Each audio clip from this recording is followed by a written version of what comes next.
LoveLore Library. Chapter 1013. Shinjioli was completely ignored by her. After flying for another day, the weather had become extremely bad. The north wind was bitterly cold, and the snowflakes were as big as plates. When they blew on their faces, they were as sharp as blades. In front of them was a vast expanse of ice. It was similar to the scenery of the North and South Poles in documentaries. Everywhere they looked, they could only see white snow. Snowy mountains, snowy valleys, snowy peaks, there were no other colors between heaven and earth. The ground was covered with a thick layer of ice, and on top of the ice was a thick layer of snow. As soon as the giant crane landed, its two long legs sank into the snow. It was so scared that it screamed and almost flipped over the carriage on its back. In such extreme cold, Gu Ziyan was wearing a cotton coat. Even so, when he opened the carriage curtain, he was sucked in a large mouthful of icy wind. He choked and coughed for a while. Seeing such deep snow, he did not want to come out of the carriage. His gaze fell on Ning Xuemo. "Where is the ice flame flower?" Ning Xuemo only replied with one word, "Find it."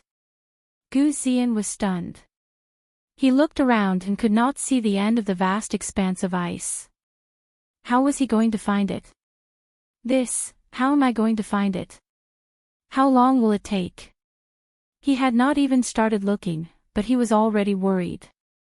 Ning Xuemo smiled coldly. "There are so many people running around for you. We are not annoyed, but you are."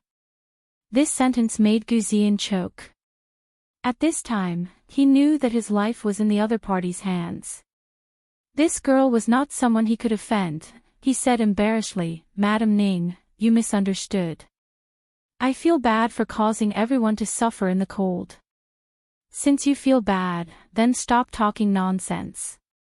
Ning Xuemo was still angry and did not want to listen to his nonsense. As expected, Gu Ziyan did not dare to say anything. He felt that Madam Ning's anger today was too big. He could not help but look at Han Shangyue. This Mr. Han had been standing there the whole time, not saying a word. As for his expression, his skill was too shallow. He couldn't even see his face clearly, so how could he tell? "Xuemo, what are the characteristics of this ice flame flower?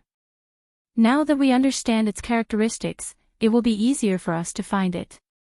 Yan Ziyuan popped her head out. Ning Xuemo naturally didn't want to embarrass Yan Ziyuan. The flower of ice flame, as its name suggests, grows in volcanic areas on the ice field. Let's look for volcanic areas. Yan Ziyuan was confused. She didn't know anything about this. She could not help but look at Gu Ziyan. Gu Ziyan was also confused. What kind of volcanic area is this? How can I tell? Yi Feng was, after all, a knowledgeable person. He nodded slightly. There must be geothermal heat in volcanic areas. The ice layer will be thin, and there will be surging sea currents. We can follow this clue. Then how do we find the undercurrent? Gu Ziyan asked. I can hear the sound of underground currents within a few miles. Yi Feng answered. Since that's the case, let's split up. It'll be faster this way. Ning Xuemo immediately made a decision. They split up the teams. She was naturally in the same group as the great god. Gu Ziyan, Yan Ziyuan, and Yi Feng were in the same group. Because Gu Ziyan was severely lacking in telekinesis, his qigong was greatly reduced. It was inconvenient for him to walk in the knee-deep snow, and he would be a burden to everyone. Therefore, Ning Xuemo used her wood telekinesis to create a wooden raft that could slide in the snow. She had Kirin pull it. That group was naturally led by Yi Feng. Ning Xuemo and Kirin had telepathy. This way, no matter who found the ice flame flower first, they would be able to quickly notify the other. Chapter 1014. Although Ning Xuema didn't have any experience of living in the ice field, she had at least watched movies like The Vertical Line, about adventures in the North and South Poles, so she still had some knowledge. She told them to pay attention to dangerous places like snow holes and crevices. Naturally, they also had to pay attention to avalanches. She knew that Kirin wasn't very reliable in this aspect, so she simply told Yi Feng about her experience and told him everything she could think of. Yi Feng noted it down one by one. Shinjiuli listened faintly at the side and said after a moment, "So you're so long-winded too." She was really attentive to her friends. Ning Xuema ignored him for the whole day and still didn't want to talk to him, so she pretended not to hear Shinjiuli's words. After a few more words, Shinjiuli finally lost his patience and pulled her hand to leave. "If you continue to be long-winded, I'll leave." Heaven and earth were vast, and the whole world was silvery white. The surroundings were very quiet, as if all sounds were swallowed by the thick snow. A pair of beautiful people in white walked together with the wind. Wherever the two of them passed, the snow was forcefully blown away by the wind, creating a path. Extremely far away, it was still a vast expanse of white, but behind them, there was a perfectly straight path. The scene was very spectacular and beautiful, but if one looked closely, one side seemed to be forced. "Let go. I can walk on my own." Ning Xuema pulled her hand away. The Almighty had been holding her hand too tightly, so it hurt a little. Shinjiuli raised his eyebrows. "You can walk on your own." Ning Xuema raised her head. "Of course, my psychokinesis has reached Earth rank level 4. Before she could finish her sentence, she felt Shinjiuli let go of her hand. She reacted quickly and tried to land on the ground lightly. However, she did not expect her body to sink and fall into the thick layer of snow. The bone-piercing chill instantly spread through her limbs. Ning Xuema was agitated and jumped up, but she couldn't get out. Her feet seemed to be sucked in by something. The fire psychokinesis in his body automatically revolved, dispelling some of the chill. When she turned back to look at the Almighty, he was still floating in the air with his clothes fluttering in the wind. Anger welled up in her, but before she could explode, she heard the Almighty say, "The Tianquan snow here is rich in spiritual energy. It absorbs everything with spiritual energy. If you want to leave by yourself, you have to absorb all the spiritual energy here." Ning Xuema. "Guru, how wide is this Tianquan snow?" Shinjiuli's voice was still as light as flowing water, but Ning Xuema could hear the hint of a smile in his voice. "It's not wide, only about 10 miles in radius." Ning Xuema, within a radius of 10 miles. Ning Xuema, "Guru, how long will it take for me to absorb all the spiritual power here?" Shinjiuli said casually, "According to my estimation, you'll be able to absorb all the spiritual energy here in half a month at most, or 10 days at least." 10 days. 10 days worth of time is too long. "No, Guru, hurry up and pull me out." Shinjiuli's thin lips curved up, revealing a smile that made people feel like bathing in the spring breeze. He raised his hand and messed up her hair. The words he spat out made Ning Xuema want to smash him to death. "Xuema, cultivate well. I believe you can walk out by yourself." Ning Xuema. She felt like she had shot herself in the foot. When did the Almighty become so two-faced? That's not right.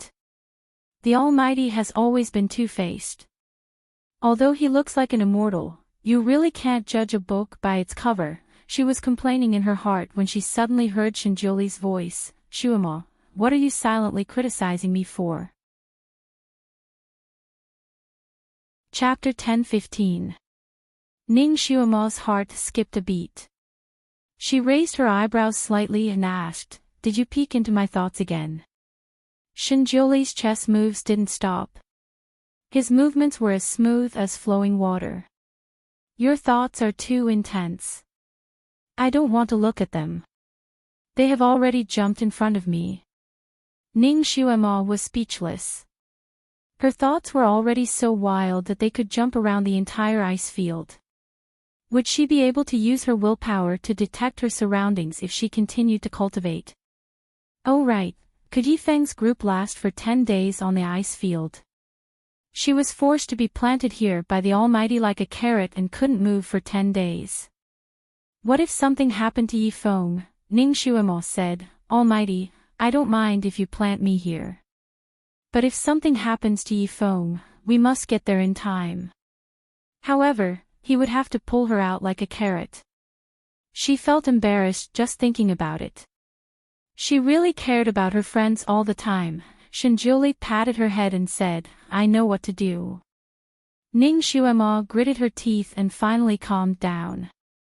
She worked hard to operate the fire psychokinesis in her body.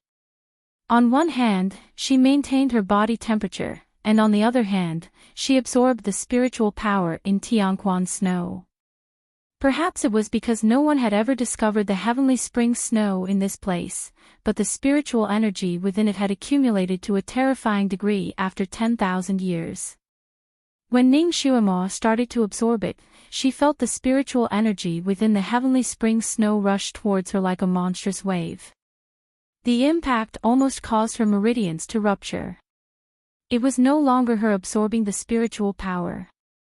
It was the spiritual power rushing into her body. Ning Xuema almost fainted from the spiritual power. She felt the spiritual power in her body rushing everywhere. It was so strong that it almost broke her body. At this critical moment, the Almighty's cold voice sounded like flowing water. It was soothing and calming, absorbed the spiritual power of heaven and earth. Turn real into virtual, turn virtual into real, a series of chants rang in her ears. She had never heard of them before. In such an uncomfortable moment, his incantation was like a sweet spring to her. She immediately absorbed it with all her might. Usually, she would only be able to understand the meaning of the incantation after seeing it twice. Now, she immediately understood it after hearing it once.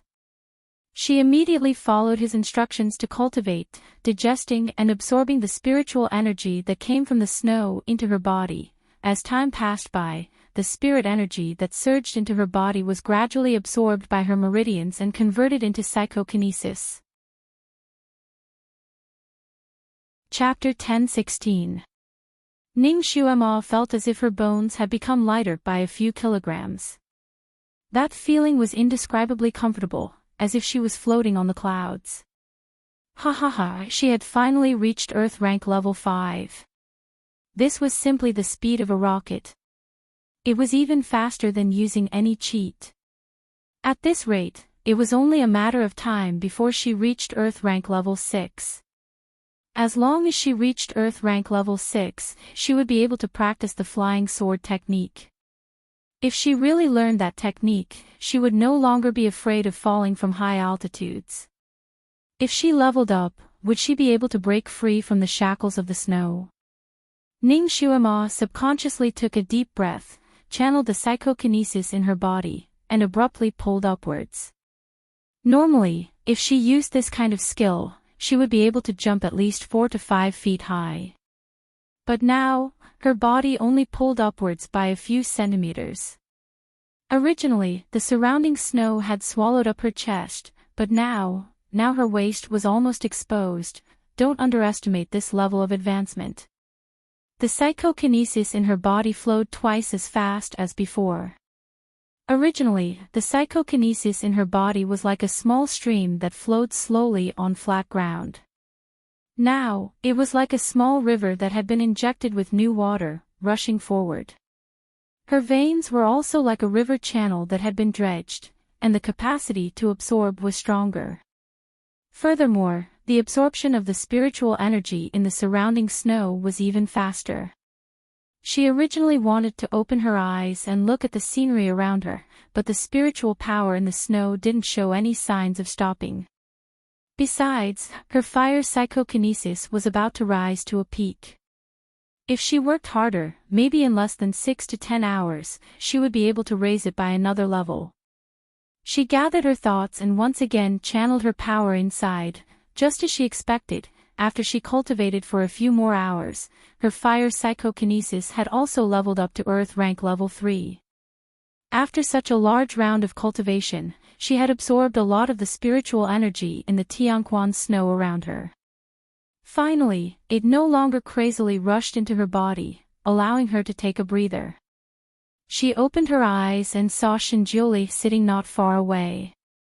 Below him was a snow stool, in front of him was a snow table, and on the table was a chessboard with black and white pieces crisscrossing. She looked around again.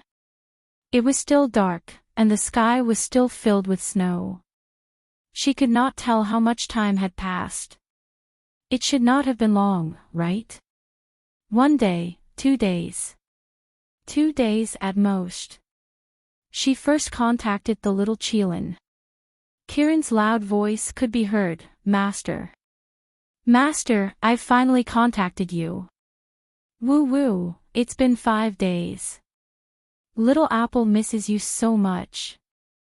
5 days had already passed. She immediately sent a message. How are things on your side? How are the others? We did find a few volcanic areas, but we didn't find any of those flowers. That Gu Zian is really useless. He's been curled up on the raft like a monkey on the bridge.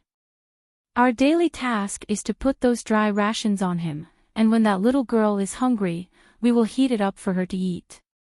We don't do anything else. The little Qilin's resentment wasn't small. He poured out his grievances to Ning Xuemo. Obviously, everyone is busy running around for him, yet he acts like a big shot. That little girl did more than him. Ning Xuemo was not surprised. Sometimes, it was difficult to see a person's character without experiencing some things. Gu Zian was able to maintain his gentlemanly demeanor when he was rich and luxurious. He also had the pride of a scholar. He was handsome and could play the guqin well. Naturally, he was able to win the admiration of everyone. In particular, such a person could move the hearts of young ladies the most, making their hearts rise and fall with his attitude. Chapter 10:17. Once he experienced real hardships with Gu Zian, the flaws in his character would be exposed. For example, selfishness, laziness, and heartlessness. When he was with Ning Xuemo, these flaws in his character were already exposed. Now that he was with Yi Feng and the others in such a harsh place for 5 days, it was natural that more of these flaws would be exposed. What about Yi Feng? Ning Xuemo asked. Yi Feng is all round. Kirin praised. At night, he built the igloo to keep everyone warm, looked for undercurrents, repaired the broken wooden raft, and fought with the snow wolves. He did almost all of it by himself. I dare to bet that if it weren't for him, that Gu Zian wouldn't have survived a day here. He would have died long ago. What about Ziyuan? How is she? That chick. Well, besides blindly falling in love with a scumbag, that chick is also a responsible person. When the snow wolves attacked, she also fought. Her arm was scratched, and Gu Zian said a lot of strange things. I'm so angry. If Master didn't tell me in advance, I would have killed him with my claws. They actually encountered a pack of snow wolves. Although Ning Xuemo didn't see the battle, it must have been very dangerous. Otherwise, Yan Ziyuan wouldn't have been injured. What's going on? Tell me. Ning Xuemo had been cultivating here for 5 days, so she naturally wanted to know the specific situation over there. Kirin was a chatterbox. As expected, she vividly described the situation at that time. It turned out that their group had been running around for a day without any results. They were all cold, hungry, and tired. Yi Feng found a place to shelter from the wind and used ice to build the igloo again. The ice shell under their feet was very hard, so it wasn't easy for Yi Feng to get the ice. It took a lot of effort to get a piece of ice. Therefore, Yifeng's igloo was not very big.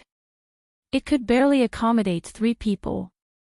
Gu Ziyan had been holding it in for a few days. This time, he couldn't hold it in any longer. He said that it was too crowded in here and that it wasn't good for his recovery. It was also bad for Yan Ziyuan's health. He politely asked Yifeng to build another one. There was really no need to squeeze in with them. If Ning Xuemo were here, she would probably throw Gu Ziyan out without a second thought and let him build an igloo by himself. Don't be so picky when you're using someone else's. However, Yifeng always put Yan Ziyuan's wishes first.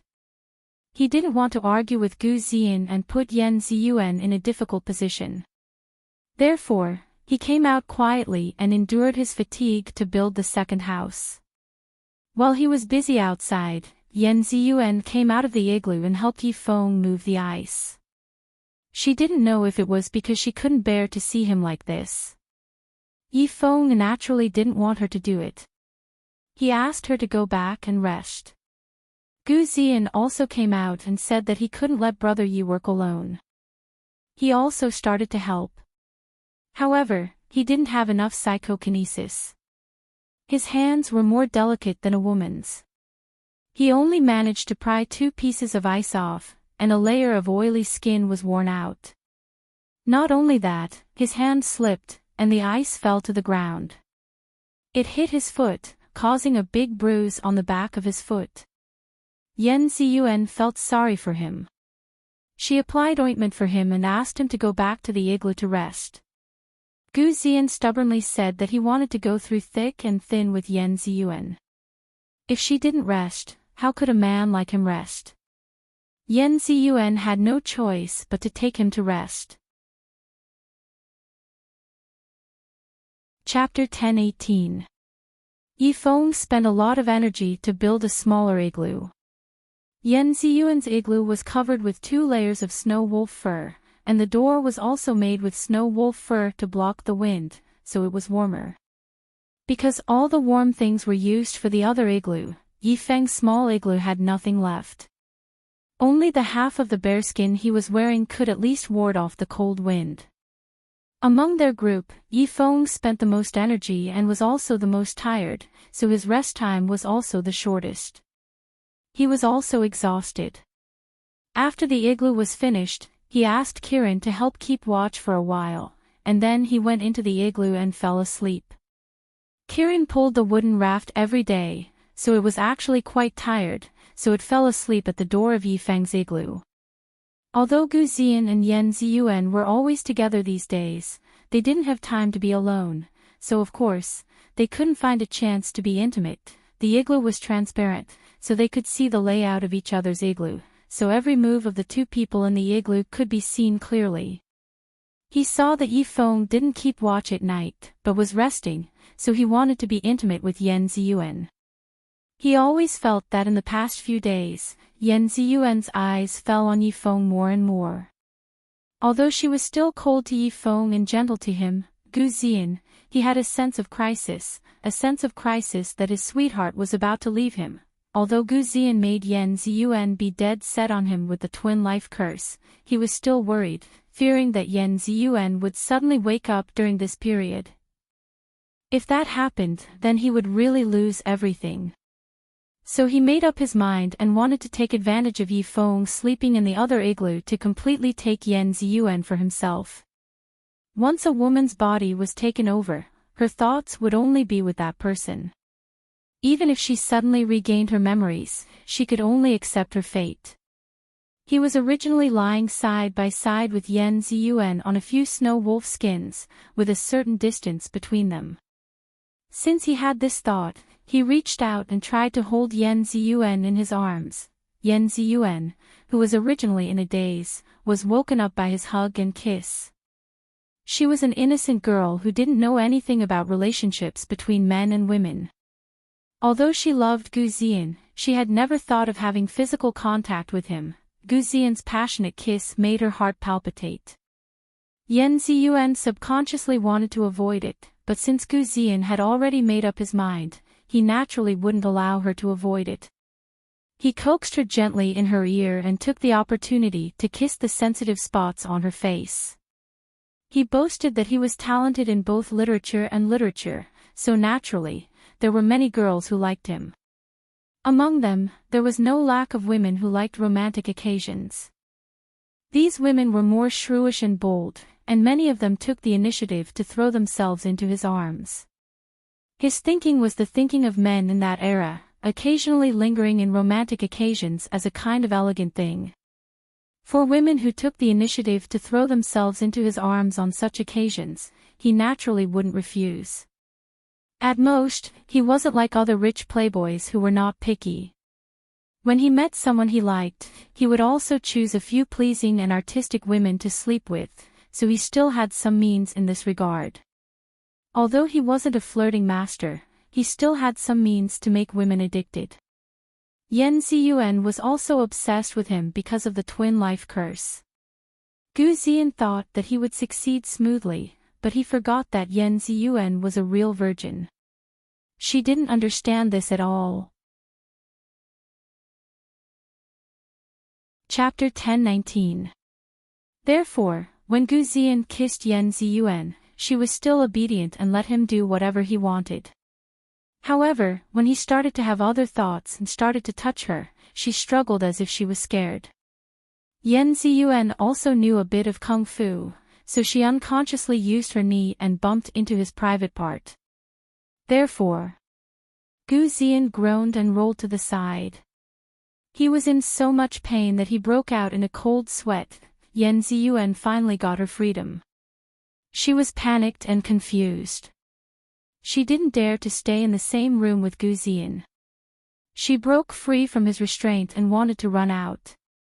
Later, when she heard something behind her, she turned around to look at him. She was shocked when she saw Gu Ziyan rolling around in pain. She walked back to him and wanted to see how he was doing. However, Gu Ziyan took the opportunity to push her down and forcefully hold her down. He whispered in her ear that they were going to be husband and wife, and that this was the duty of a husband and wife. If she really liked him, then she had to accept him. When he said this, although Yen Ziyuan was scared, she didn't dare to struggle anymore. Because it was too cold, when her bearskin coat and cotton-padded jacket were taken off, she was shivering in fear and cold. She was shivering in her unlined clothes. Gu Ziyan was completely aroused by her. He half raised his body and began to take off his clothes. He took them off too quickly. After taking them off, he pressed Yen Ziyuan down on the bearskin again. Coincidentally, the commotion in his room had alarmed the little Qilin who was lying outside and taking a nap. When it saw that the situation in the igloo was not right, it immediately turned into a cat and flew over. It didn't know anything about romance, so it didn't know what Gu Ziyan wanted to do. But Ning Xuema had told it in advance that if it saw Gu Ziyan pressing Yen Ziyuan down, and both of them were undressed, it must stop them. Now, the situation of Gu Ziyan and Yen Ziyuan was very similar to what Ning Xuema had said. Therefore, Kirin flew in and scratched Gu Ziyan's white buttocks hard. Gu Ziyan screamed. 5 deep bloody wounds appeared on his buttocks. He couldn't help but jump up.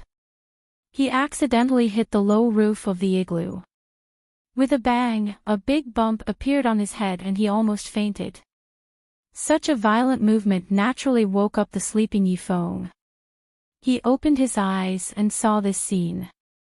Gu Ziyan was almost naked, and Yen Ziyuan was also undressed. Even an idiot could see what had happened. Yifeng was furious. He rushed over in a few steps and pulled Gu Ziyan over, slapping him with his palm. Fortunately, Yen Ziyuan saw that the situation was not good and shouted in time. Yifeng's furious mind was sobered up. The slap missed and didn't kill Gu Ziyan. Although Gu Ziyan was scared badly, he was still able to justify himself when Yifeng threw him to the ground. Chapter 10:20. After such a ruckus, Yifeng, who had not had a good rest for several days and nights, did not dare to sleep anymore.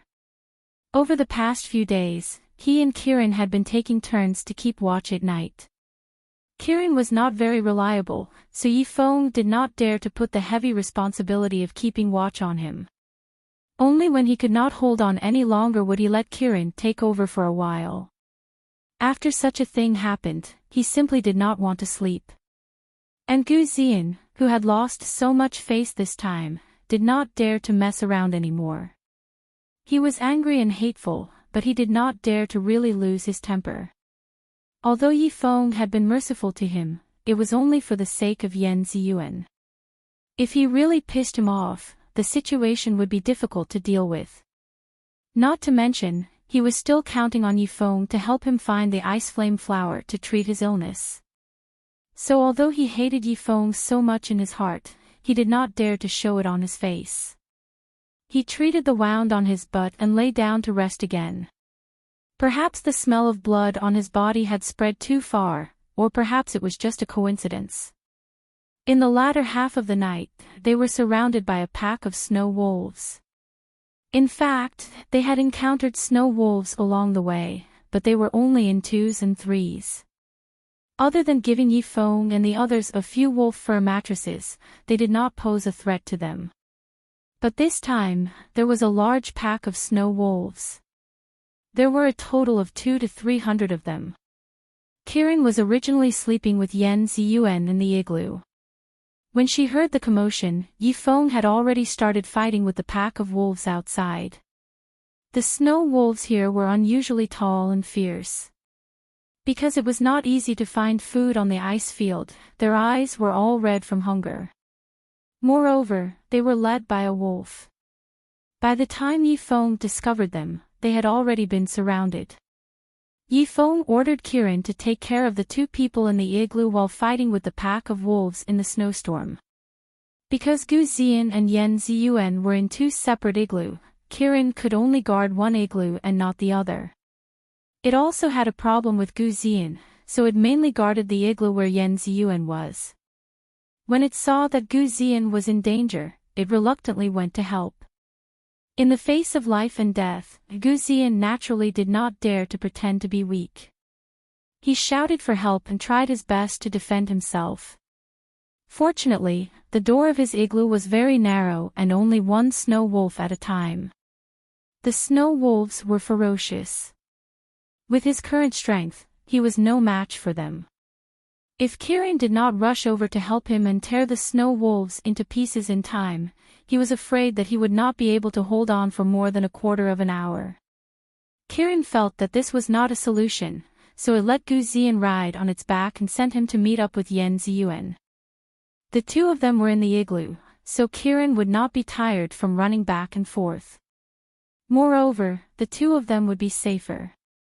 However, Gu Zian was frightened by the pack of wolves outside and did not dare to come out of the igloo no matter what. Yan Ziyuan, on the other hand, saw that the situation was not right and immediately rushed out of the igloo where she was hiding. She wanted to meet up with Gu Zian. She rushed out too recklessly and did not inform Yifeng and Kieran in advance. When Yifeng realized that something was wrong, Yan Ziyuan was already surrounded by 4 or 5 snow wolves. Yifeng was originally looking for the leader of the pack of wolves. When he turned his head and saw the situation, he was frightened. He ignored the wolves around him and rushed towards Yan Ziyuan. He finally saved Yan Ziyuan, but one of Yan Ziyuan's arms was bitten by a snow wolf. So she persisted in front of Gu Zian for once and asked Gu Zian to return that bottle of top-grade medicine to Yifeng. Gu Zian felt that he had lost face, so he couldn't help but say a few words in a sarcastic tone, which made Kieran quite angry when she heard it. He said, "Ziyuan, it's a good thing that Brother Yi is no longer your hidden guard.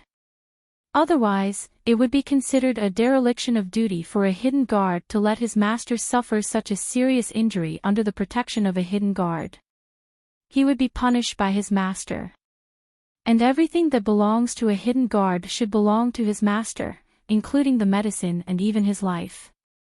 If Brother Yi was still your hidden guard, then it would be his duty to protect you like this and give you the best medicine. You don't have to feel bad about it. Of course, Brother Yi is no longer your hidden guard, but Brother Yi has always prioritized you. If you return the medicine to him, it'll seem like you're drawing a line between you and him. Brother Yi will be very sad.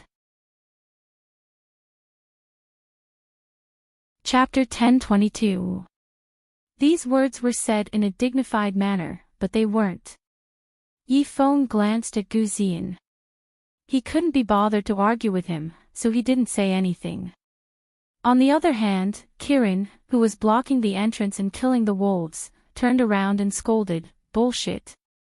Yan Ziyuan held back for a moment, then finally said, "Ziyan, Yi Feng's identity is now my older brother, not a hidden guard. His injuries are so serious, normal medicine can't stop his bleeding at all. You should return the medicine so that he can recover quickly. There are still so many wolves outside. They haven't retreated yet, so who knows what they're planning." This was the first time Yi Feng heard her call him older brother. His heart trembled, and his fingers that were applying medicine trembled slightly. He didn't need to ask to know that Ning Xuema must have told Yan Ziyuan about her past life, and Yan Ziyuan obviously trusted Ning Xuema, so she naturally believed in that past life. Her words meant that she acknowledged him as her older brother. Ever since Yi Feng left the Sun Moon sect and came to her side, Yan Ziyuan had been even more blunt with him. When he appeared in front of her, she once pointed at his nose and told him to scram. She said that he was the person she hated the most in her life, and the person she didn't want to see the most was also him. She said that if he really wanted her best, then he shouldn't appear in front of her again. Those words were extremely hurtful, and it also caused Yi Feng to leave dejectedly. From then on, he really didn't appear in front of her again. It wasn't until her wedding that he appeared with Shinjiuli and Ning Xuema, until now. On the way here, Yan Ziyuan was still cold to him, obviously rejecting him. Even if Yi Feng sat across from her, he still felt like there was a thorn in his back. This was the first time she had spoken up for him. It was also the first time she had called him her brother. Gu Ziyan's heart was in turmoil. Just as he was about to say that he was fine and that he would keep the medicine for her, Gu Ziyan spoke again, "We are now hiding in this ice house. With Kirin guarding the door, they won't be able to get in. They won't be able to take advantage of us anymore and will slowly disperse. We won't be in any danger anymore. Brother Yi can stay in the house and heal himself. There's no need to waste such a good medicine. Don't you agree, Brother Yi?" When he was safe, he was very eloquent. Even he himself felt that what he said was the truth, so he became more and more confident. Although Yi Feng had willingly given the medicine to Yan Ziyuan, he still felt uncomfortable when he heard Gu Ziyan's words. He coldly glanced at Gu Ziyan, thinking that this person's character was so low. What if Ziyuan still loved him after the twin life curse was broken? Wouldn't he be wronged for the rest of his life? Yan Ziyuan also faintly felt that the person she loved was not right in terms of character, which made her feel slightly disappointed. After going through such a series of crises, the disgust she had for Yi Feng in her bones was gradually disappearing. Her gaze could not help but linger on his body. She was quite disapproving of Gu Ziyan's words. Just as she was about to say something, she suddenly heard a loud bang and the ice house shook. Everyone looked out in surprise and found that the pack of wolves had scattered around the ice house. They were no longer blindly rushing in from the door. They were actually using their bodies to desperately hit their ice house. Because the ice house was mainly used to keep out the cold, it was not particularly sturdy. After being hit by the pack of wolves for dozens of times, it showed signs of collapsing. Chapter 10:23. Once the igloo collapsed, these people would once again be exposed to the wolves. Yi Feng would be fine, but Yan Ziyuan and Gu Ziyan would most likely lose their lives. Gu Xian's face turned pale with fright. At this time, he no longer cared about hogging the medicine. He finally returned it to Yi Feng and said earnestly, "Brother Yi, Ziyuan is right. This medicine belongs to Brother Yi, so it's better for you to use it yourself. Brother Yi, hurry up and get better." These wolves suddenly changed their tactics. It must be the wolf king among them who is playing tricks. Brother Yi, try to kill the alpha wolf. Without a leader, the wolves will naturally retreat. Although his character was not good, his last sentence was still very reasonable. Yi Feng naturally understood this. He was looking for the alpha wolf just now. After Gu Xian finished speaking, Yi Feng did not respond, nor did he refuse. He applied the medicine on himself. He meditated for a moment to recover his strength. Before his wound was completely healed, he rushed out again. He left Kirin at the entrance of the igloo to protect the two people in the room. Yi Feng's kung fu was extremely powerful. Normally, these snow wolves would not be able to hurt him even if they joined forces. However, because he had not had a good rest recently and was injured, his kung fu was greatly reduced. Even so, not long after he went out, he cleared away the wolves that were ramming around the igloo, allowing Yan Ziyuan and the others to finally be temporarily safe again. Because the igloo was translucent, they could still vaguely see the scene outside from inside the igloo. Yan Ziyuan's gaze could not help but follow Yi Feng, who was fighting outside. No one knew what she was thinking. Gu Xian had to call her a few times before she finally reacted. This made Gu Xian very jealous. He gently held her in his arms again, looked into her eyes, and whispered to her. Naturally, he also took the opportunity to strengthen the control of the twin curse.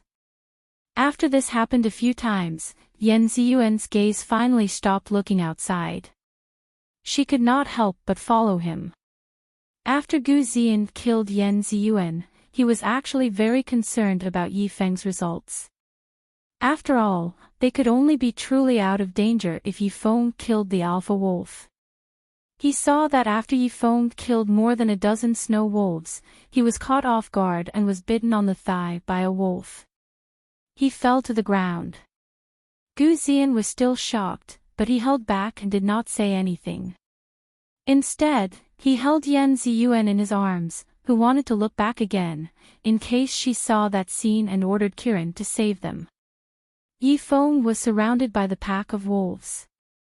Gu Xian only saw wolves being slapped away from time to time, but he could not see Yi Feng's situation. Just as he was about to jump out of his skin, he noticed that the pack of wolves flashed in all directions. A shadow that was much more powerful than the other snow wolves descended from the sky and pounced on Yi Feng, who was still lying on the ground. It wanted to kill him with one blow. This was the alpha wolf. The alpha wolf that commanded the pack of wolves. Yi Feng, who was on the ground and could not get up, suddenly got up. He risked being torn apart by the pack of wolves and directly pounced on the alpha wolf. Falling to the ground just now was his trick to lure the enemy. He paid the price of an injured leg and finally succeeded in luring the alpha wolf. After another fierce battle, Yi Feng finally killed the alpha wolf. The pack of wolves had no leader. Knowing that they could not gain any advantage here, the pack of wolves finally dispersed and resolved this crisis. Yi Feng was injured in many places. Fortunately, he had the medicine that Ning Xuemo gave him. Otherwise, he was afraid that he would lose his life here. Chapter 1024. By the time Ning Xuemo got in touch with the little Qilin, the crisis had only been resolved for 4 hours. Kirin told Ning Xuemo about what had happened over the past few days. After half an hour, Ning Xuemo finally understood the situation over there. Gu Xian's behavior was also within her expectations. Ning Xuemo already knew his character, so she just sneered back and then told Kirin to keep an eye on those two people. She must not let Gu Ziyan take advantage of Yan Ziyuan again. Originally, Ning Xuemo had an idea. If Yan Ziyuan still loved that man blindly after the twin curse was broken, then she would fulfill their wish and let them fly together. But after this series of events, she completely understood the nature of this child Gu. He was a standard scumbag. So Ning Xuemo secretly made up her mind. If it really came to that, she would get rid of this scumbag and let Yan Ziyuan completely give up on him. She would rather let Yan Ziyuan hate her in the future than watch her jump into the fire pit. She asked a few people about the current situation. The crisis over there had been resolved, and Yifeng was recuperating. Gu Ziyan probably felt guilty, or maybe he knew that he absolutely could not leave Yifeng, so he also took the initiative to go outside to peel the wolf skin and roast the wolf meat so that everyone could recover their strength as soon as possible. Overall, it was peaceful over there now. According to Kiran, Yifeng had already planned his itinerary for tomorrow. He was prepared to go to the southeast of the ice field to take a look, because he had already noticed that the ice flow there seemed to be a little strange. According to his judgment, there should be a large volcanic belt over there. Ning Xuemo finally felt relieved. Just as she was about to interrupt the conversation with Kiran, she was caught off guard by Kiran's question, which made her feel embarrassed. Master, these days you and the great god have also searched a lot of places, right? Did you find any clues? Ning Xuemo looked at the snow around her. She was too embarrassed to say that she had been planting radishes here these days, so she said vaguely, "Well, I'm looking for it, but I haven't found anything yet." She temporarily stopped the telepathic communication and turned to look at Shinjioli.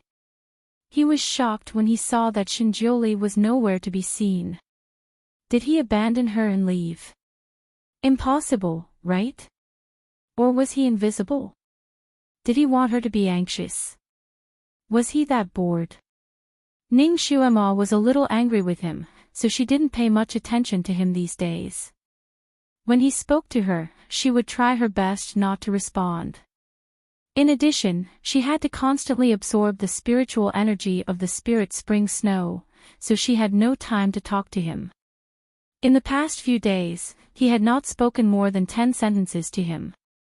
Every time she opened her eyes to look at him in between training, he was playing chess with himself. He was enjoying himself playing chess. When she opened her eyes, he would sometimes ask her a question or two, but 9 times out of 10, she would not answer. After looking at him, she would close her eyes and continue to train, ignoring his questions. After a few times, Shinjioli no longer touched her soft rebuff. Now he simply disappeared with her. She looked around. There was a lot of snowstorms on the ice field. The wind was biting cold and the snowflakes were dancing in the air. Only the large piece of snow where Ning Xuemo was at did not have any movement. It was very peaceful and quiet, as if it was an oasis in the desert where people could breathe. The reason for this situation should be because of this mysterious spirit spring snow. Chapter 10:25. She hated the fact that the Almighty was pulling her as he ran, so she didn't see her surroundings clearly and let him go. She was trapped here and couldn't get out until now. Ning Xuemo once again tried to struggle outwards, but after struggling for a few centimeters, she couldn't break free anymore. It seemed that Shinjioli was right. She had to suck up all the spiritual energy in the spirit spring snow to get out. She closed her eyes and was about to circulate her energy again when she suddenly heard heavy footsteps from afar, as if a small mountain was moving towards her at high speed. Her heart jumped and she quickly opened her eyes. Looking in the direction of the sound, her expression changed. A snow bear.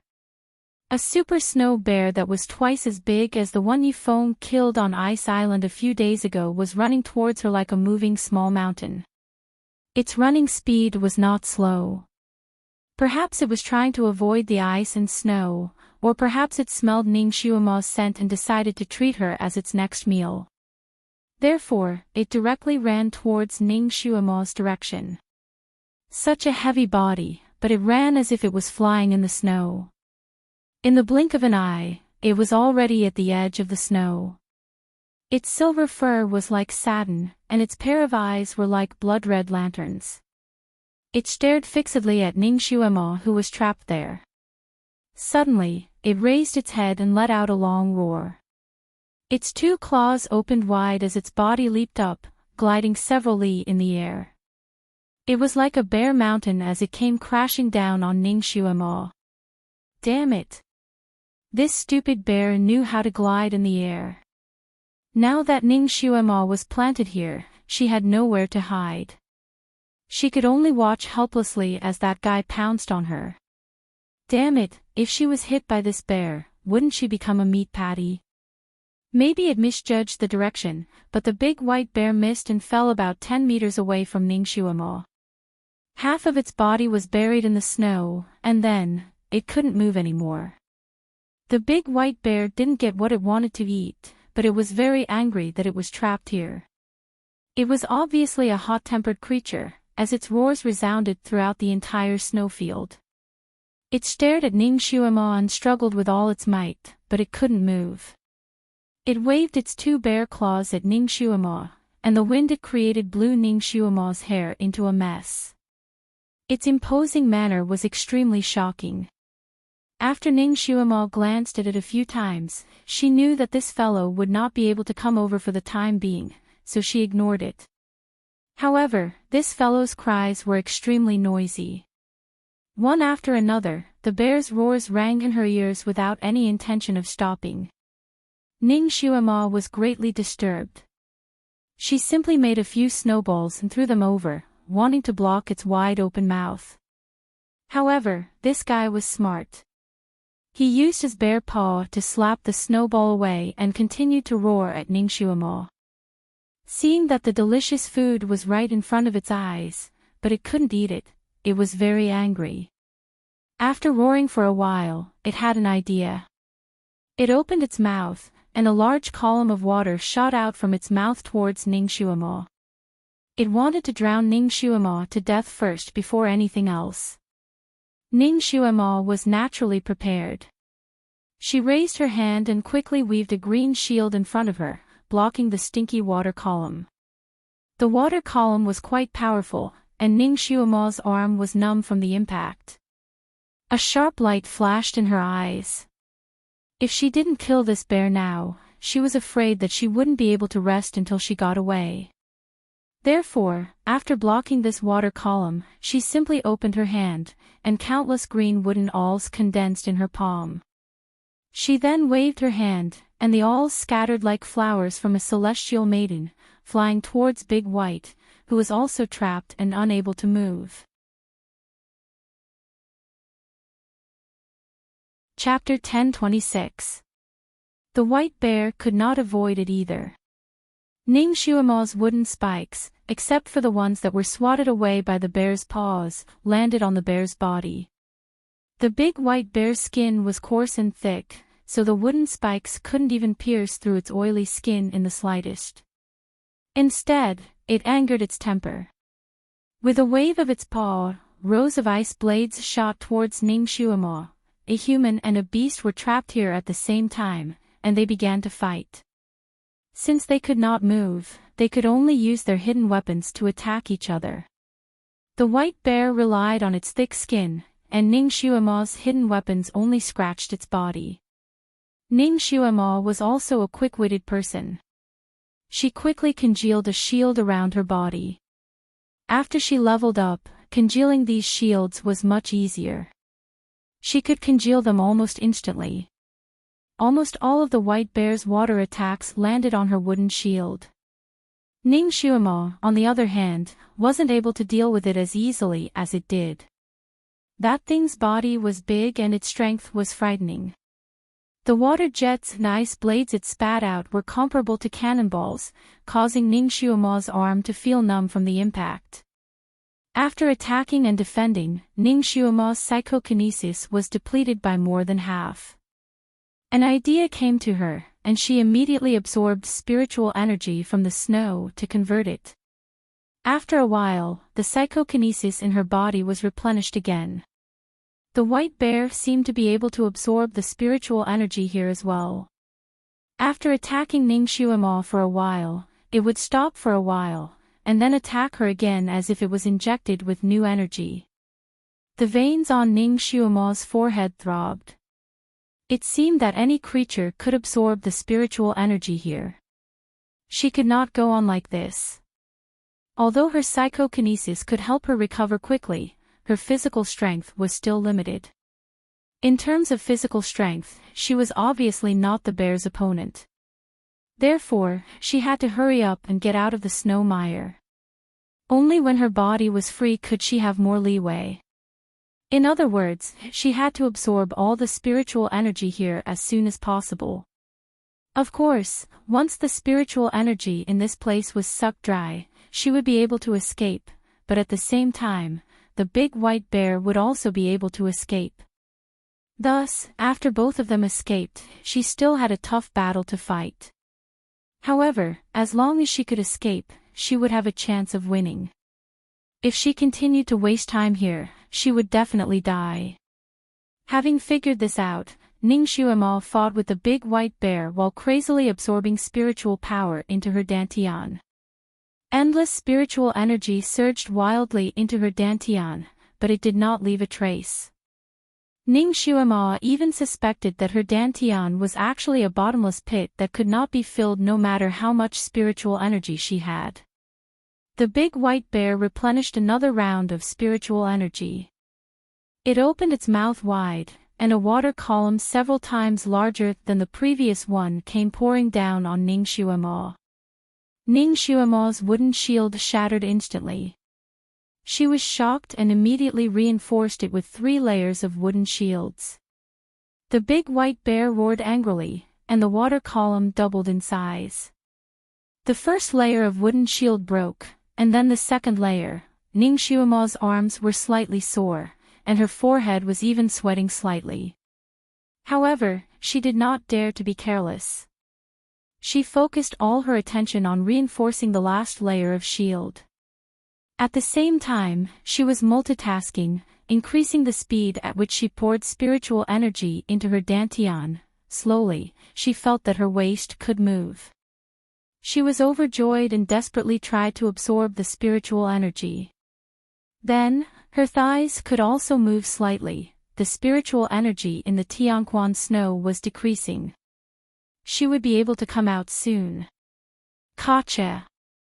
Gotcha! Ning Xuemo was shocked. She looked up and saw that the third layer of wooden shield had a few cracks under the big white bear's powerful water column attack. Chapter 10:27. Ning Xuemo didn't have enough energy to build the fourth layer of the wooden shield. If it were a normal person, they would have panicked by now. However, she was a battle-hardened special agent who had experienced countless life-and-death situations. Ning Xuemo quickly calmed down. As she strengthened the third layer of the wooden shield, she kept a close eye on the bear's movements, waiting for it to reveal its weakness. The cracks on the wooden shield were getting bigger and bigger. It was on the verge of collapsing. It could shatter at any moment, perhaps in the next second. In this extremely cold place, Ning Xuemo was so tired that she was sweating all over. The bear also seemed to be tired. Perhaps it was because victory was in sight and the prey was about to be in its hands, but it also relaxed a little. The water column in its mouth finally became smaller. Ning Xuemo was waiting for this moment. She instantly condensed the wooden shield into a long green sword. She went against the current and stabbed it into the bear's mouth like an arrow. The bear was shocked and instinctively closed its mouth. The long green sword hit the side of its mouth with a clang. Although it didn't pierce through its skin, it cut off a large chunk of the white fur around its mouth. The bear was instantly enraged.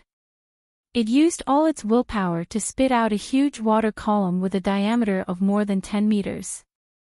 It charged straight at Ning Xuemo. If she was hit, she would be going to meet God. Ning Xuemo increased the speed at which she absorbed the spiritual power in her body. When the water column was in front of her, she suddenly jumped out and flew a few meters away. Phew, damn it, she was so tired. She finally got rid of the Tianquan snow's restraint. Bang! The big white bear's water column smashed into the place where she originally stood, stirring up countless snowflakes. It was as if an avalanche was crashing down on her head and face. Ning Xuemo's figure flashed again, avoiding the snow that filled the sky. When the big white bear saw Ning Xuemo suddenly jump out, it seemed to stare blankly for a moment. While it was in a daze, the avalanche it created rushed towards it. In an instant, it was buried under the avalanche, leaving only its white furry head exposed. The white bear was speechless. It roared angrily and struggled violently. Its violent movements caused the ground to tremble. This forced it out a little. No, it's coming out soon. She wanted to kill it while it was still trapped in the snow. Ning Xuemo slightly moved her limbs that were slightly stiff after being buried for a few days. Then, with a flash, she charged towards the big white bear like a bolt of white lightning. A cold glazed sword appeared in his hand, and he stabbed it towards the white bear's forehead. Bang! Sparks flew everywhere. The sword in Ning Xuemo's hand that could cut through gold and jade, and could even easily cut a lump of iron into two halves, was actually shattered inch by inch. However, there wasn't even a white mark left on the white bear's head. Ning Xuemo was shocked. Back then, she had observed the white bear skin that Yi Feng had hunted. At that time, the white bear skin only had a hole in between its eyebrows. The other parts of the skin were intact. Therefore, she knew that the weak point of this kind of big white bear was between its eyebrows. That was why she had attacked it. She was now at Earth rank level 5, and the power of this sword was extremely strong. Ning Xuemo thought that she could kill this big monster in one hit, but she didn't expect that it would be ineffective. This killing move didn't succeed, but instead angered the white bear. It roared and slammed its claws towards Ning Xuemo. This claw contained a monstrous hurricane. If Ning Xuemo was hit by it, she would be turned into a picture. Chapter 10:28. Luckily, Ning Xuemo's footwork was good. Her body was like a feather as she floated away from the bear's palm. She managed to avoid the bear's fatal attack. She flipped in the air and landed on the ground. When she looked at the bear again, her heart sank. The big white bear's mountain-like body had already pulled itself out of the snow. At this moment, it was glaring fiercely at Ning Xuemo with its basketball-sized red eyes. The white breath coming out of its nostrils caused the snow on the ground to dance wildly. It was so big. How was it a white bear? It was obviously a mountain god. Ning Xuemo stood in front of it like a ping-pong ball in front of a huge snowball. Her entire body was not even as big as one of its paws. Damn it, she was probably the size of a fly in front of it, right? Killing it was like an ant fighting an elephant. This is the Ice Field Snow Bear King. It is the second overlord of the ice field. The one that Yi Feng killed could only be considered as a small fry. A voice suddenly sounded in the air not far away. The voice was as elegant as the wind and flowed in the air like an ice spring. Great God! Ning Xuemo turned around and saw Shinjiuli floating in the air, his clothes fluttering in the wind. He was indeed invisible just now. He probably saw that she was in danger and showed himself. While Ning Xuemo was in a daze, the white bear's water pillar was already smashing towards Ning Xuemo's head. If it wasn't for her quick reflexes, the water column would have hit her directly. Ning Xuemo managed to dodge in time. The water column hit the ground and the snow on the ground melted quickly, forming a deep crack in the ice. this water column was so powerful. Even the most powerful high-pressure water gun couldn't do this. I forgot to tell you that it is an Earth rank level 8 beast. That year, 8 elders of the Flying Star sect who were Earth rank level 7 and above tried to kill it together. 5 of them were fatally injured and took 100 years to recover. However, their skills were all crippled. This bear is listed as one of the most dangerous beasts in the entire continent. Shinjiuli continued to teach her about the bear. Ning Xuema's lips twitched. 8 Earth rank level 7 elders couldn't even win against this thing. She, who had just reached Earth rank level 5, would be no match for it. She could only be tortured. Why was she so unlucky? Every time she met a super abnormal opponent. Damn God, would it kill to give her a small fry of the same level to have some fun? Most importantly, this beast's skin was too tough. She had tried so many ways to stab it, but she couldn't even cut off a few strands of its fur. There was no sense of accomplishment. She was at a disadvantage against this thing. She was unable to deal any damage to it. It seemed that she could only escape. Just as Ning Xuema thought of running away, Shinjiuli's voice sounded again. Don't even think about running away. It's a vengeful beast. Once it's angered, it will fight you to the death. No matter where you run, it will chase after you until it achieves its goal. What a crazy white bear. Ning Xuema cursed in her heart, but she was still unconvinced. How did the 8 elders of the Flying Star sect escape? They were forced to the top of a cliff by it. The 8 of them jumped into the icy stream at the bottom of the cliff and barely escaped. There are no cliffs or ice streams here. Shinjiuli's voice was still calm. While he was talking, Ning Xuema had been chased by the white bear 8 times. She was bouncing around like a ping-pong ball. Chapter 1029. If it weren't for Ning Xuema's strange footwork, which allowed her to escape danger by a hair's breadth, she would have long been bitten into the white bear's stomach and turned into bear dung. Don't talk about other things. Great God, it's so strong. My weak body won't be able to withstand one of its claws. Quickly come down and help me. Ning Xuema panted as she circled around the white bear king while shouting and ridiculing him. She wished she could fly up and pull the great god down to be her human shield. Damn it, she was being chased by the bear and running around like a wolf, but the great god was floating in the clouds like a fairy. Not even a strand of his hair was messed up. He looked so relaxed that it was as if he was here for a vacation. It made her speechless. She hated it so much that her teeth itched. Shinjiuli glanced at her and said calmly, I think you're also very strong. You might not lose to it. Ning Xuema was speechless. You're the strong one. You're more like a pervert. You can only be strong when you're in a desperate situation. Xuema, I'll be here cheering for you. Shinjiuli waved his sleeves and a cloud table appeared under his feet. On the cloud table was a chessboard with black and white chess pieces crisscrossing each other. Ning Xuema was speechless. She didn't even have the energy to complain anymore. If there was a pervert on this continent, it would definitely be Shinjiuli. She couldn't rely on the great god now, so she could only rely on herself. However, if she was really in danger, the great god wouldn't just stand by and watch, right? Although Ning Xuema was still being chased by the white bear, she was still in a difficult situation. However, with a great deity overseeing the situation, she felt a lot more at ease.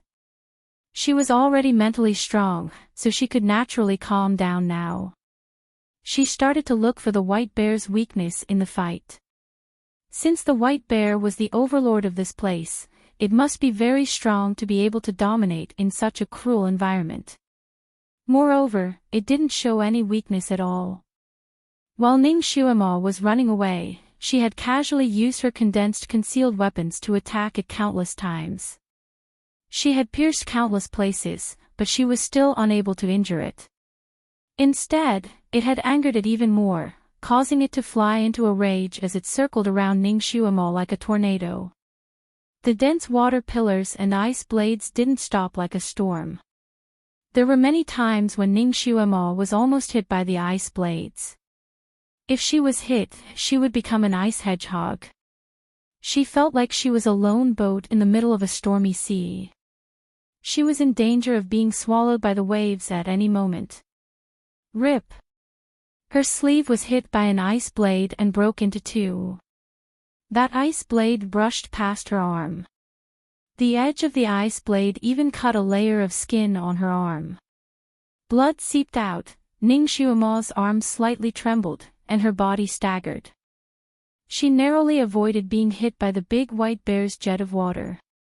Fortunately, she hastily retreated 2 steps to avoid it. The jet of water brushed past her hair, and her charming face was scraped by the hurricane created by the jet of water. Ning Xuemo desperately jumped back a few feet. She couldn't help but look up at the great god who was not far away. She was in danger here, but Shinjiuli was sitting on the clouds like a deity overlooking the mortal world. He wasn't moved at all. He really didn't care about her anymore.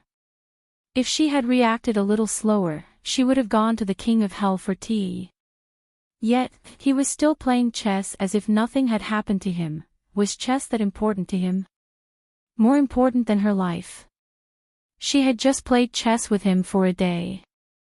How could he treat her like this? There were several times when he almost couldn't help but make a move. He even crushed one of the chess pieces. But, no. This kind of bear wasn't something that could be encountered all the time. It required a lot of luck. If she could defeat this bear by herself, her skills would be greatly improved, and she would also have unexpected gains. But if he helped her, all her previous efforts would be wasted.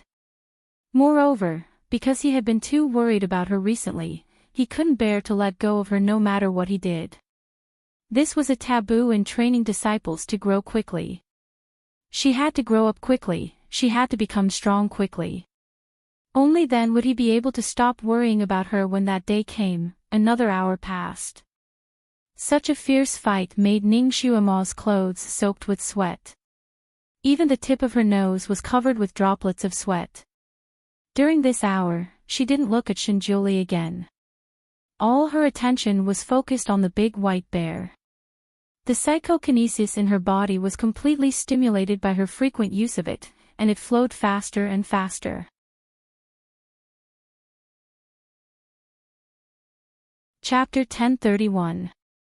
At first, Ning Xuemo was not very familiar with some of her moves. However, after fighting with the white bear for so long, she finally became more familiar with them. Her fire control skills had also improved greatly during the fight. Now, when she used fireballs to attack, she could shoot out 6 at once. Each fireball was the size of a small round table, and they surrounded the white bear from all directions. Although the white bear's water was the nemesis of fire, it could not withstand the number of fireballs that Ning Xuemo shot out. Moreover, the angle of attack was very strange, so the white bear could not guard against it. It slapped with its claws, poured water, whipped its tail, and jumped up to dodge. It used all kinds of tricks, and only then did it manage to dodge the fireballs. At this moment, Ning Xuemo's heart skipped a beat. When she used her wooden awl and wooden sword, the white bear did not even try to dodge. However, it seemed to be busy with the fireballs that she shot at it. It was actually afraid of fire. Ning Xuemo was very good at finding the opponent's weakness in battle. Once she found the weakness, she would kill it. Therefore, she quickly adjusted her fighting style. She used the fire element to attack, and the wood element to defend. This was a truly dangerous fight. Although there was a great disparity in strength, because of Ning Xuemo's numerous tricks and rich battle experience, she did not fall into a disadvantageous position. Her fireballs became more and more condensed, and the power of her fireballs became stronger. Finally, one of them hit the white bear's chest. Although it did not cause any substantial damage, it still burned a large part of its fur. The white bear was a male. It relied on its smooth, satin-like fur to attract the opposite sex. It was a very vain creature. Usually, it was very narcissistic about its white fur. When it had nothing to do, it would let the female bear it liked smooth its fur. The female bear would be very careful when smoothing its fur, because once a few strands were smoothed, it would fly into a rage and slap the female bear away. This showed how much it cared about its white fur. Now, its incomparably precious white fur was burned by this little woman who was not even a pellet in its eyes. It was bald. Its chest hair was bald. The big white bear was enraged. The hair on its body stood up like sharp needles, and it let out an earth-shattering roar. Its claws danced wildly, and a large iceberg quickly formed above its head. With a wave of its large claws, the large iceberg flew towards Ning Xuemo. At this time, it didn't want to catch her and eat her. Instead, it wanted to smash her into a meat patty. Slap him into a pulp. In order to take revenge for this grudge. Boom! The iceberg slammed into the ground, causing the ice shards on the ground to dance wildly. That little human who dared to burn its fur must have been slapped to death, right? It was impossible for her to dodge such a huge iceberg. This was his ultimate move. Back then, he had used this move to kill a snow eagle flood dragon that was opposing their bear clan. The entire bear clan took delight in talking about this. Even such a powerful snow eagle flood dragon was unable to dodge its iceberg, so it was even more impossible for that little person to dodge. The big white bear was still confident. Therefore, after the ice shards fell from the sky, it scanned the surroundings with its blood-red eyes. Sure enough, it did not find any trace of the little person. She must have been smashed to death. The big white bear proudly looked up to the sky and roared. It raised its claws and wanted to push the iceberg aside, wanting to pick up some meat paste for its meal. Whoosh! Suddenly, there was the sound of a gust of wind behind its head. Before it could react, a fireball hit the back of its head.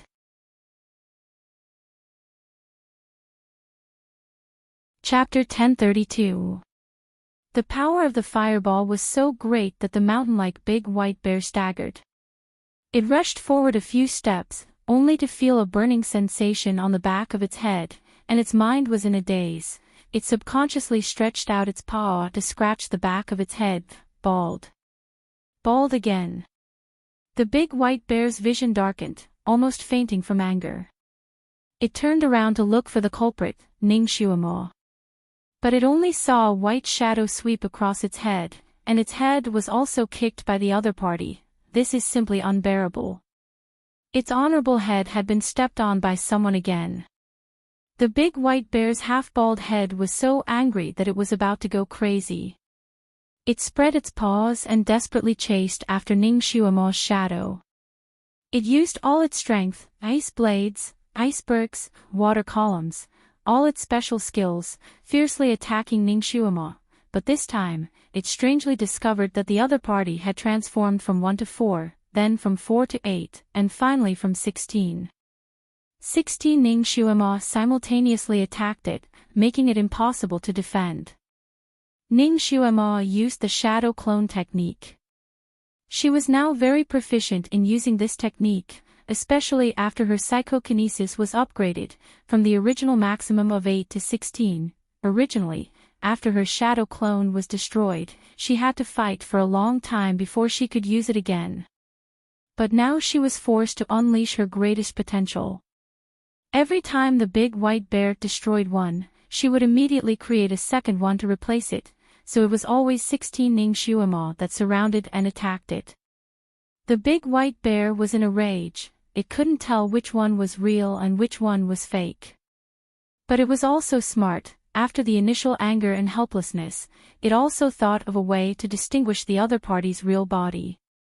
Although Ning Xuema's shadow clones also made the same attack action, and also released fireballs, but the real lethal fireballs were released by her. The big white bear paid the price of losing another 2 strands of fur. It finally recognized Ning Xuema's real body and attacked it crazily. Ning Xuema had no choice but to quickly change positions with her doppelganger. After 3 or 4 rounds, the white bear was once again in a daze. Shinjioli had been watching from the cloud. When he saw Ning Xuema's tricks, he almost wanted to laugh. This little girl was as cunning as a fox. Her performance in battle always had the ability to impress him. He almost wanted to clap his hands and cheer for her. He rarely appreciated a person, but now Ning Xuema made him look at her in a new light. He had lived for so many years, but he had never seen such a smart person. Even when he was young, he should have been like her, right? This girl was as smart as him. His taste in choosing people was really good. The people he liked were really super strong. Now Ning Xuema had started to gain the upper hand. She had already grasped the big white bear's movements and attack patterns, so it wasn't as difficult as before to deal with it. For the first time, the big white bear was so tired from fighting that it was covered in sweat. The sweat almost soaked its fur, as if it had been washed with water. Ning Xuema naturally didn't have it easy either. She was also covered in sweat, and she was so tired that she wanted to die. She couldn't wait to lie down on the snow and roll around a few times to rest. But she couldn't. She didn't have the right to rest before she defeated this fellow. Although she had burned off a few parts of the big white bear's fur, making it look like a spotted pig with mangy skin disease, she hadn't really caused any fatal damage to it. Chapter 1033. Ning Xuema's hidden weapons had almost tested every part of its body. There was no weak point. She still could not find its weak point. During the fierce battle, she was constantly sizing it up, trying to analyze where its weak point was. Its weak point should be on its hind feet. Shinjioli suddenly said from afar. Ning Xuema, indeed, the big white bear had been fighting with her while standing upright, and her hidden weapons did not even miss its anus. These were not its weak points. Then if it really has a weak point, then it's most likely the 2 soles of its back feet that were constantly stepping on the ice. Ning Xuema swept her hand across its thick pillar-like hind feet, the corners of her lips twitching. How could she make this bear lift its hind feet and let her stab it with her sword? She also couldn't drill under its feet. One person and one bear fought for a while. Ning Xuema carefully observed for a moment, and found that the big white bear was unusually cautious of its hind feet. It would not lift them easily, especially its left foot, which was the most important part of its protection. If the wooden thorns that Ning Xuema shot at it hit other parts of its body, it would ignore them, but when it was near its left foot, it would use its claws to brush it away. Its weak point should be on its left foot. Ning Xuema's eyes flickered slightly, then she suddenly changed her attack method. She no longer used the fire attack that could burn off the big white bear's fur, but instead used the useless wooden thorns to attack. The wooden thorns that she shot out were nearly a foot long, incomparably sharp, but the accuracy was not very good. Most of them did not hit the big white bear's body, but directly hit the ice behind the big white bear. Is this little thing out of strength? It's so inaccurate. Even if it stood there and let her shoot, she could only hit it a few times. Ha ha ha, this little thing's body is small, its strength is naturally small, it should be exhausted soon. The big white bear became complacent again. It roused its spirit and attacked Ning Xuema even more fiercely. Ning Xuema was probably really exhausted. In the fierce battle, her body suddenly staggered and fell forward. The ice beneath her was slippery, and she could not stop her momentum. Her entire body slid onto the left hind leg of the big white bear. The big white bear was stunned. Naturally, it did not want to let go of this rare opportunity to flatten this little person. He immediately lifted his left foot and stomped down on Ning Xuemo's body. Its hind legs were as thick as pillars, and one of its feet was as big as a round table. If Ning Xuemo was stepped on by it, she would be trampled into a pile of meat. In the clouds, Shinjuli's expression changed. He stood up abruptly and was about to make a move to save them when his eyes suddenly widened. Whitey, who had already lifted its left leg, suddenly remembered something. Before its foot could touch Ning Xuemo, it suddenly landed on the ground. Its action was a little too hasty, and the huge inertia caused its body to shake violently, and it took another 2 or 3 steps back. Pooh! Ow wow! A loud sound like a tire had burst sounded. The big white bear's left foot had coincidentally stepped on a sharp wooden thorn. It let out a long and miserable howl, and its huge body fell backwards, and Ning Xuemo had already rolled forward cleverly to avoid the falling body, and rolled to the other side that she had already calculated beforehand. The sound of the big white bear falling to the ground was earth-shattering, and the surrounding snow shook a few times as if there was an earthquake. Countless snowflakes were stirred up, and fell onto the big white bear on the ground.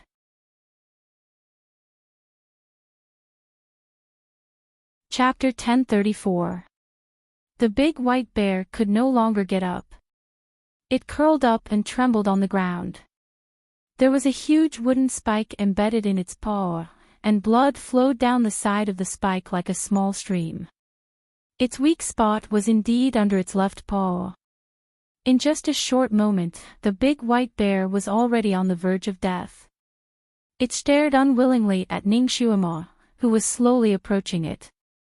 It couldn't believe that it would lose to such a small person. Ning Xuemo approached it with a tense expression. Then, she raised her hand and pulled out the wooden spike from its paw. Fresh blood spurted out like a fountain. The big white bear let out a long howl and finally breathed its last. Ning Xuemo's move seemed like a dangerous move, but in reality, it was all part of her meticulous calculations. Every single wooden spike she shot out that seemed to have missed its target had been precisely calculated by her. There was a formation in place. The big white bear moved as if it was flying. When its battle prowess was high, it didn't use much strength when it landed.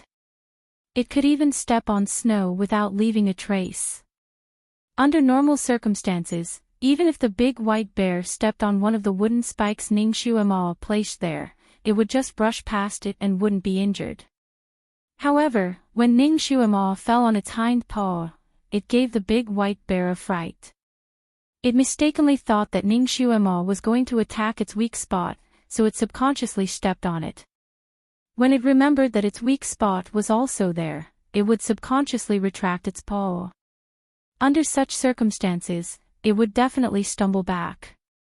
It didn't have time to use the light body technique, so it fell into the trap she had set up beforehand.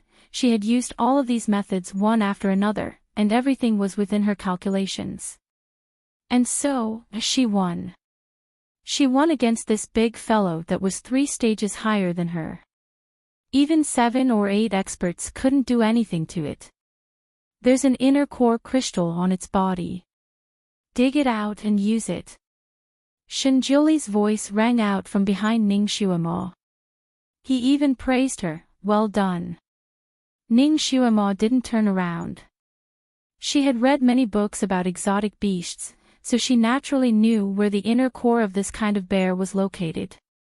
After the bear's Achilles heel was pierced, the originally pliable and tough skin that could not be pierced by any sword became much easier to cut. Ning Xuemo quickly found a large section of dark blue crystal on its body. This was the first time she had seen such a pure crystal pillar. It was as if there were water ripples flowing on top of it. It was exceptionally beautiful. Retrieving the crystal pillar was not easy, and she was extremely tired. So after retrieving it, she hugged the crystal pillar and sat on the ground, not wanting to move at all. Absorb the psyche power on this crystal pillar with the art of rejuvenation. Shinjiuli's voice sounded again. Ning Xuema simply lay down on the snow, closed her eyes and said nothing. She was so tired that she didn't even have the strength to speak. What's wrong? Are you angry? Shinjiuli squatted down beside her. Ning Xuema still didn't open her mouth, and she didn't have any intention of opening her eyes. This bear is a spiritual creature born from heaven and earth. It has already cultivated for thousands of years. It is the only beast with the strongest water spiritual root in the world. The Psyche water crystal pillar in its body is different from others. It has a directional attribute. In a fight, it will take the initiative to face the strongest attacker. If it is killed, this crystal pillar can only be used by the strongest opponent. If I make a move, you will have no fate with this high-quality water spiritual root. So unless it was absolutely necessary, he couldn't make a move. Otherwise, Ning Xuema wouldn't be able to obtain this water psyche crystal.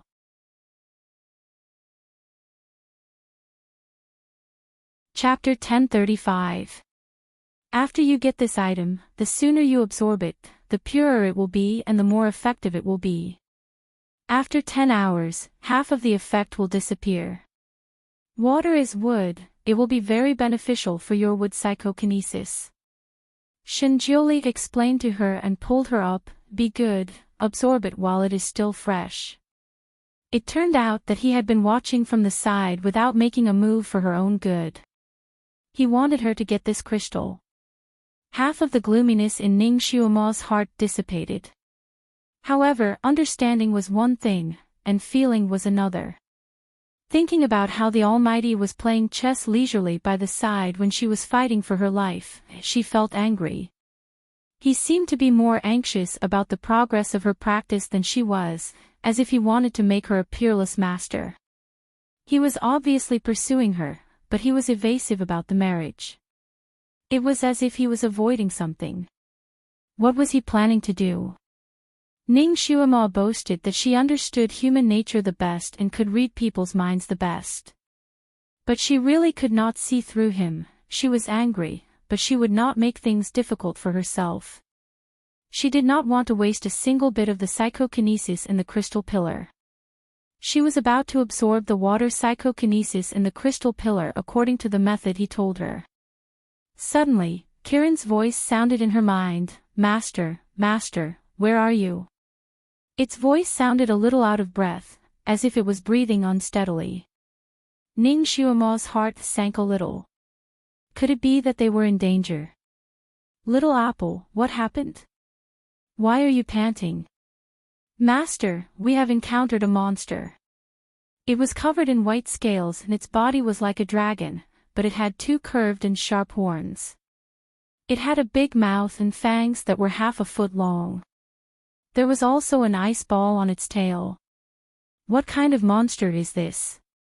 Ning Xuema drew a sketch of the monster in her mind, then she realized that it was a monster that she had never heard of before. But this was not what she cared about. She only cared about the safety of those people. How is it? Is that monster powerful? You guys are not its match. It's so powerful. We are no match for it. Its body is twice as big as mine, and its strength is also greater. Even if Yi Feng and I work together, we are still no match for it. Ning Xuema stood up. Tell me where you are. I'll go rescue you. No. There's no need. Although I can't beat it, it can't run as fast as me. If it really doesn't work, I can fly. Now we should get rid of it. Ning Xuema was relieved to hear that they were out of danger. Did you meet that monster by chance? How many are there? Oh my God, one of them almost broke his leg from running. If a few of them come, I'm afraid I'll die. So there was only one. Ning Xuema was even more relieved. Where did that monster come from? How did you provoke it? Ning Xuema wanted to understand the habits of this monster. But her question immediately ignited Kiran's negative emotions. It seemed that it had been holding back for a long time, and now it immediately complained to Ningxuema. It's all that idiot Gu Xian's fault. He found a large egg at the bottom of an ice slope. Yifeng said that the egg looked ominous and couldn't be eaten. But Gu Xian laughed at Yifeng because he didn't even dare to eat an egg. He broke the egg on the spot, saying that the egg was nutritious and could replenish one's strength if eaten raw. In the end, when the egg was broken, it attracted the mother of the egg. It was that big monster. It flew into a rage and chased after us to bite us. If I hadn't run fast enough, we would have been finished this time.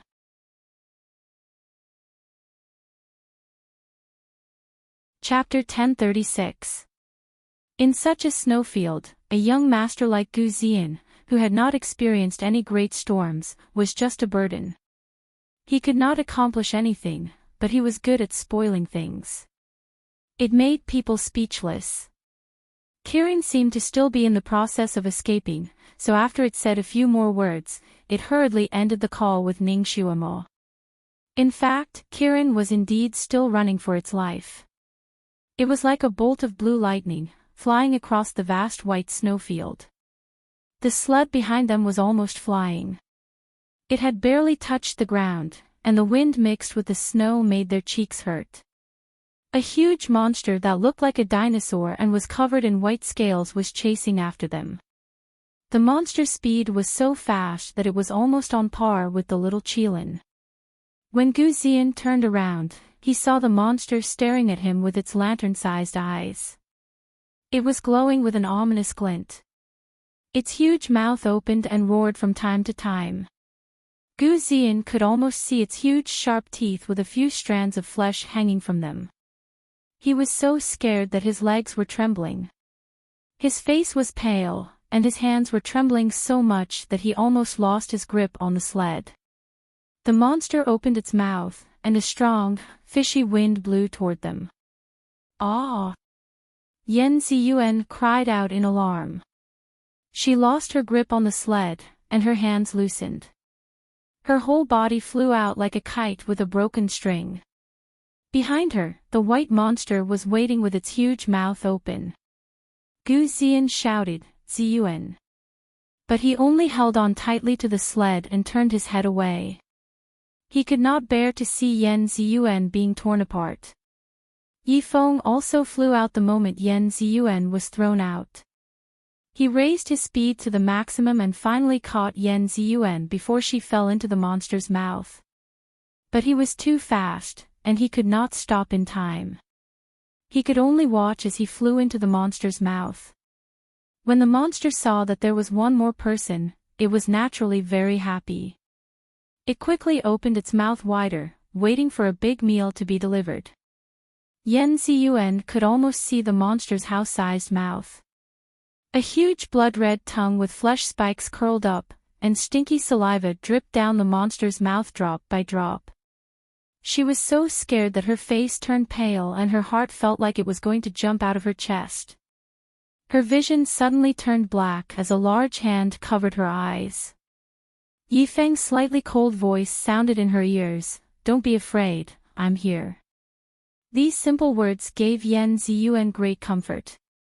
It was as if a warm current was washing over her heart, making her have an inexplicable urge to cry. She was tightly held in Yifeng's arms, but his strength was so gentle that it was as if he was protecting a precious and fragile porcelain. She did not feel any pain at all. Yan Ziyuan was pressed against his chest. Her eyes were covered by his hand. Hearing his fast and powerful heartbeat, she suddenly felt at ease. It was as if there was a mountain of knives and a sea of fire in front of them, as long as she was with him, they could go through it together. Yifeng calmly looked at the enlarged mouth in front of him. At the moment when he was about to fly in, he kicked the monster's sharp teeth. The strength of his kick was so great that it broke the monster's teeth. Using this reaction force, his body shot up, and after a few quick jumps on the snowy ground, he flew towards the sled. All of this happened in a flash. The monster thought that a big meal was about to be in its mouth, but it did not expect that the fat meat in its mouth would fly away and one of its front teeth would be broken. It was furious and roared again and again.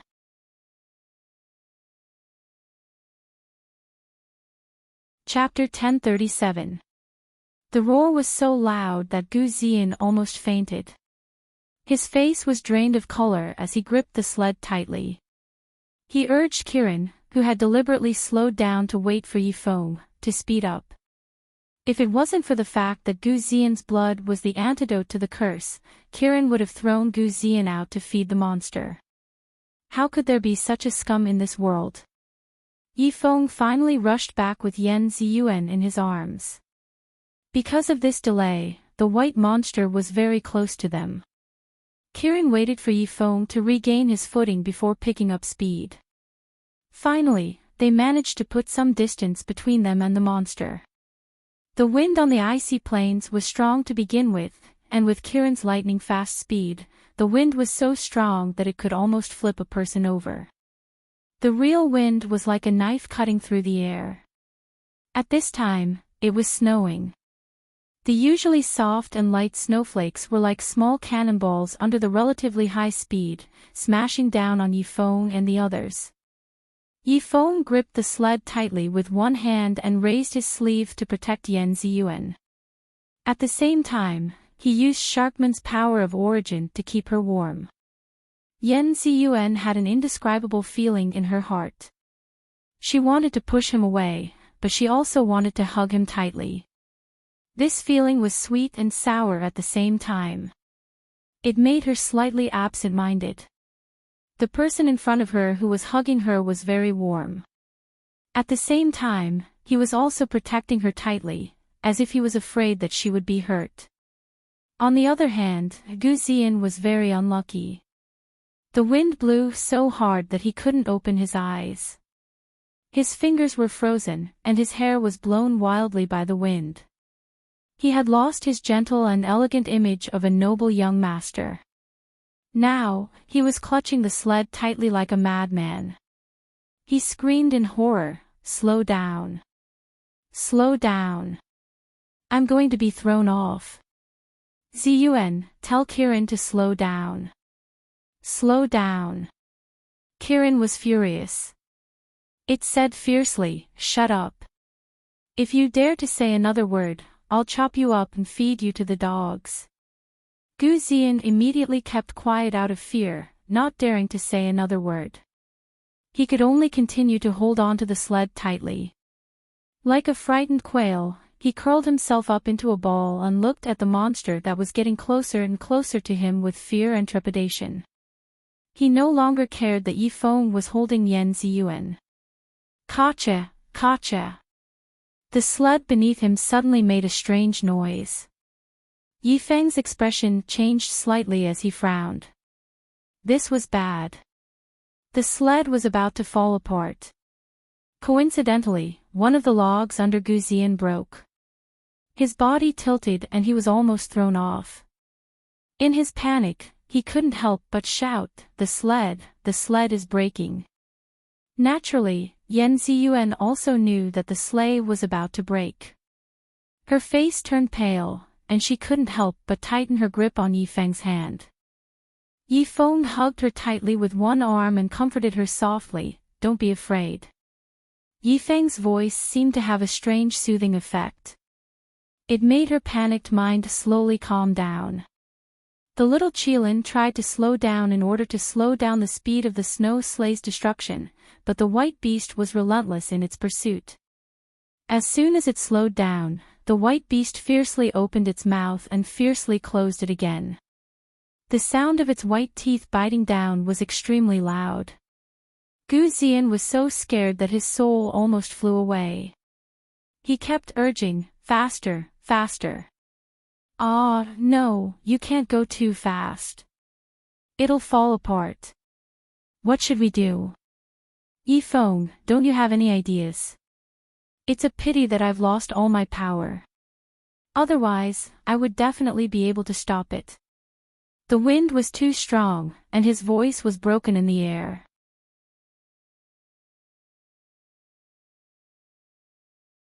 Chapter 1038.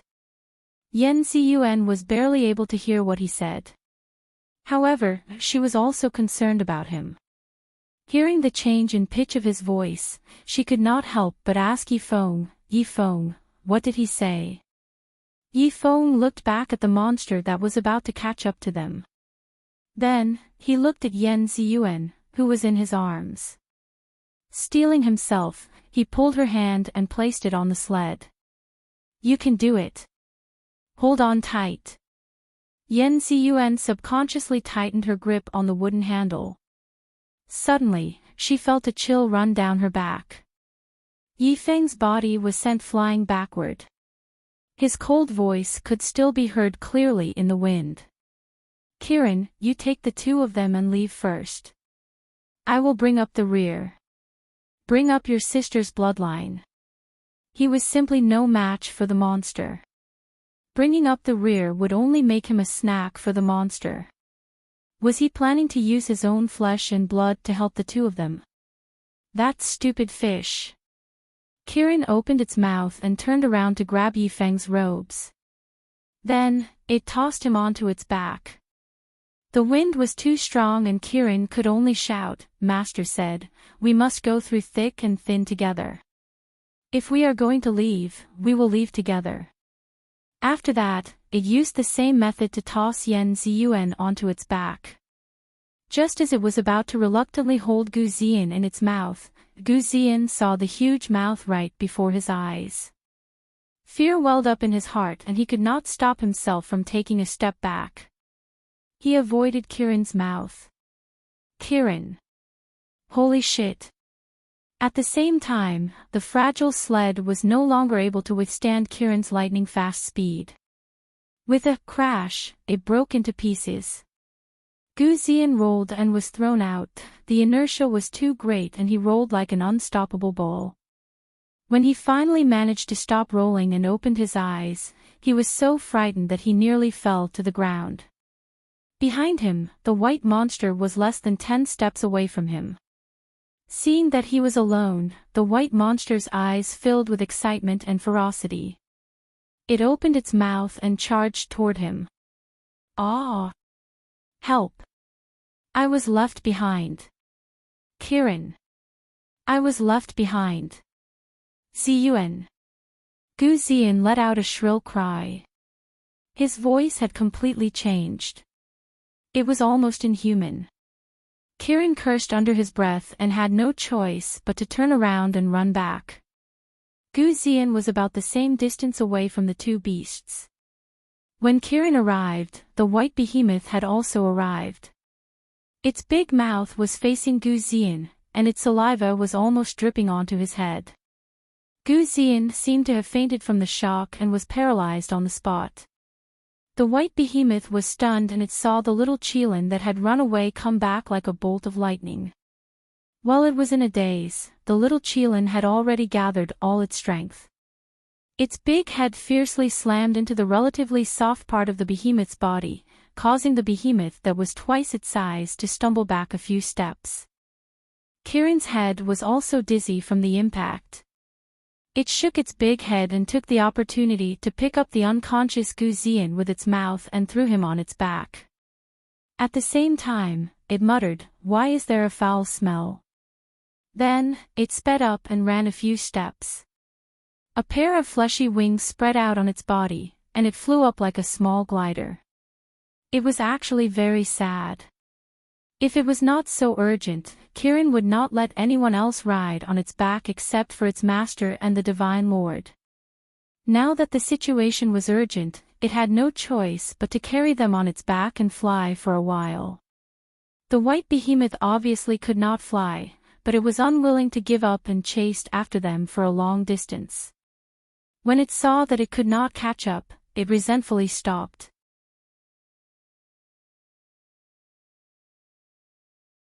Chapter 1039.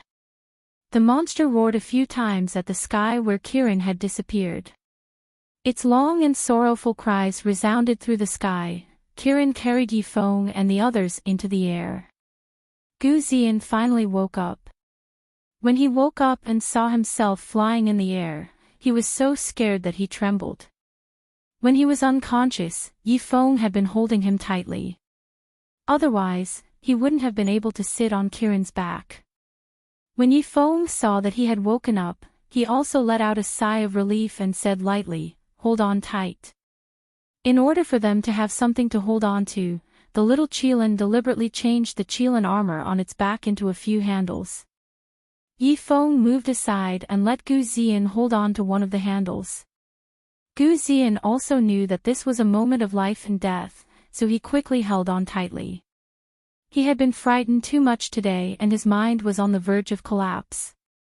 When Gu Ziyan's frightened soul returned to its original position, he suddenly felt that a certain part of his lower body was a little cold and painful. He was shocked. Could it be that the monster ate his family jewels? He quickly touched his lower body and made sure that it was still there.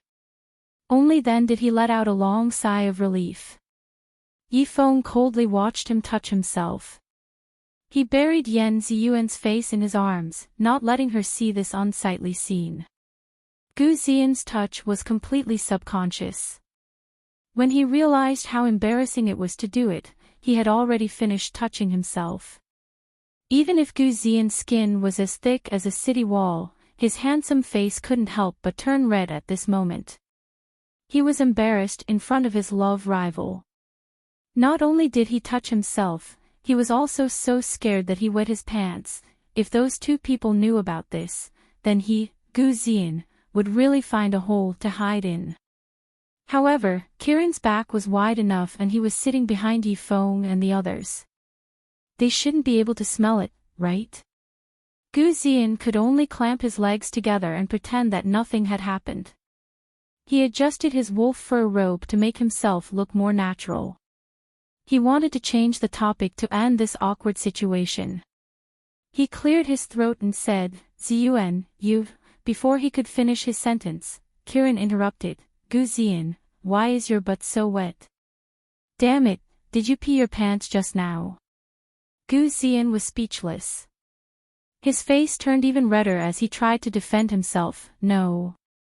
Of course not. It's snow water. Just now, there must have been snow stuck to my body, so..." "Fuck. Who are you trying to fool? Snow water smelled like urine. Don't try to fool me." Kirin bluntly exposed him. Gu Ziyan. He couldn't find the words to refute her. On the other side, Kirin bluntly scolded him, "A grown man like you actually peed your pants. Don't you feel ashamed? Don't you dare pee on me again. If you dare to pee on me, I will immediately throw you down and trample you to death." Gu Ziyan. His face had already turned the color of pig liver. Yan Ziyuan couldn't help but turn around and look at Gu Ziyan with a complicated expression. "Ziyan," Kirin was still complaining, but Gu Ziyan couldn't hear her at all. His mind was filled with the words, "embarrassing." Not only did his beloved find out about this embarrassing incident, but his love rival also saw it as a joke. He originally wanted to call Yan Ziyuan over so that she wouldn't be with Yifeng. Now that Kirin had exposed the fact that he had peed his pants, he wanted to find a hole to hide in. He was too ashamed to call Yan Ziyuan over.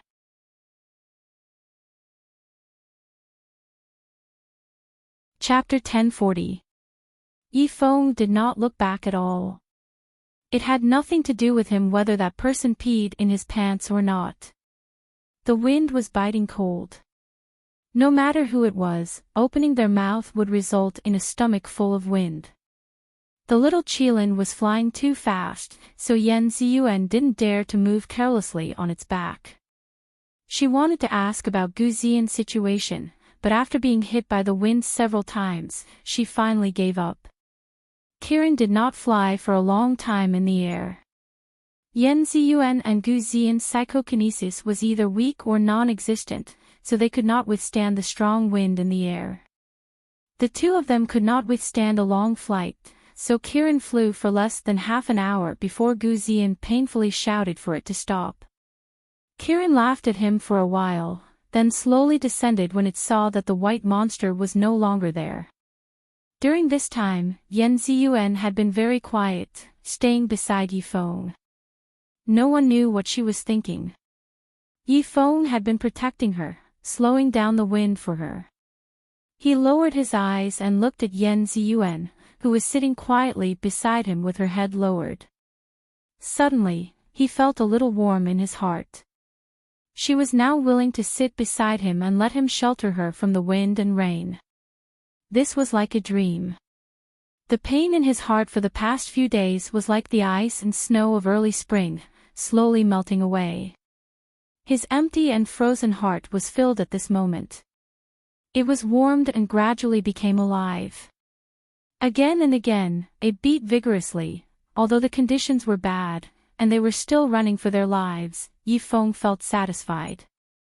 He hoped that time would stop at this moment, and she would be by his side safely, relying on him wholeheartedly. Under his wings, she would be happy and worry-free for the rest of her life. If this is a dream, please let me wake up later. The little Qilin slowly landed in an open space. It shook the scales on its body and felt that it was scum after flying with Gu Ziyan on this journey. If it weren't for the fact that they couldn't leave it, it would have dived into the sea to wash itself. It was a Kirin that loved cleanliness.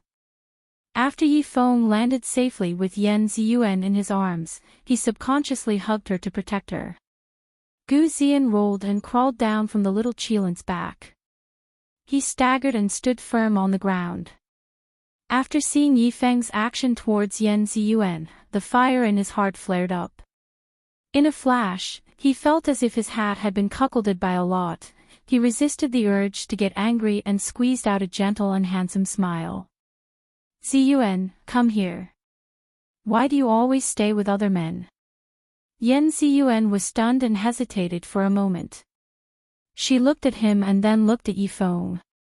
Her clear eyes flashed with some confusion, and her feet moved slightly towards him. Gu Ziyan's heart skipped a beat. He had a feeling that Yan Ziyuan was going to be out of his control again. He immediately cast a spell secretly and strengthened the control of the double life spell. He looked at Yan Ziyuan with tenderness that almost turned into tears. Ziyuan, come here. Let me see if you're hurt. Come to my side. Yan Ziyuan's eyes flashed with pain and confusion. In the end, she finally fell in love with Gu Ziyan. She broke free from Yifeng's hand and walked towards Gu Ziyan. She said with concern, Ziyan, how are you? But she couldn't help but look at Yifeng. Gu Ziyan took the opportunity to hold Yan Ziyuan's hand and looked at her affectionately. Ziyuan, as long as you're okay, I'm alive for you. At the same time, he strengthened the power of the double life spell again.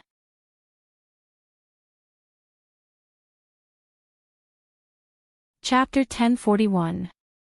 Yan Ziyuan's gaze finally lingered on him and no longer looked at anyone else. Yifeng lowered his eyes and looked at his hand. Her body heat still lingered on it, but she had already turned her back to him and walked step by step towards another man. He could only stand there stiffly. There was no reason for him to persuade her to stay. She didn't look back either. She walked to Gu Ziyan's side and was pulled into his arms. She snuggled up to him and asked about his well-being. From the beginning to the end, she didn't turn back to look at Yifeng. Yifeng's numb heart seemed to ache again. He closed his eyes slightly and calmed the undercurrent in his heart. He woke up from his dreams so soon. Perhaps their fate had to end here. After all, now was not the time to sort out his chaotic emotions. Yifeng calmed down in a moment. He temporarily put his heartache aside and used the method Ning Xuema taught him to find the ice flame flower. He began to slowly search for traces to determine which direction they should go. Previously, they were chased like pigs and wolves, and now they didn't even know where they were. Yifeng was naturally the soul of this team. Only after he determined which direction to go, could Kirin escort them. This was a forest of ice towers. Small icebergs of various sizes rose from the ground and shone faintly under the starlight. The light blue and dark blue icebergs were strangely shaped. The starlight reflected on them, and they were exceptionally beautiful. Yifeng was in a trance for a moment. He had once brought Yiyu to a crystal island. There were crystal towers on the island, and they were similar to the ice towers here. At that time, Yiyu was so happy when she saw this beautiful scene that she laughed and jumped beside him. She even hugged his neck and spun around a few times. She even sang a song and danced for him. At that time, she hugged his arm and said that she liked it there. She wanted to build a palace there and make it her home, because that island was quite far from where shark men lived. It took a day's journey to and fro, and Yifeng had to deal with the affairs of the clan. It was impossible for him to build his home there. Therefore, Yifeng didn't take her words seriously and just laughed it off. After that, he didn't go there for a long time. When he went there again, he found the man that Yiyu secretly hid on that island. After Yiyu's death, Yifeng imprisoned himself on that small island to help her recover her soul. He spent a few hundred years on that small island. He built the Sharkmen Palace on that island according to the layout she liked when she was alive, fulfilling her wish. Unfortunately, she never saw it again. Now, looking at the place that was almost similar to the scenery of the small island, and then looking at the two people in front of him who were talking in a low voice, Yifeng felt as if his heart was being pricked by needles. He suddenly strode forward and silently began to chisel the ice to build the house.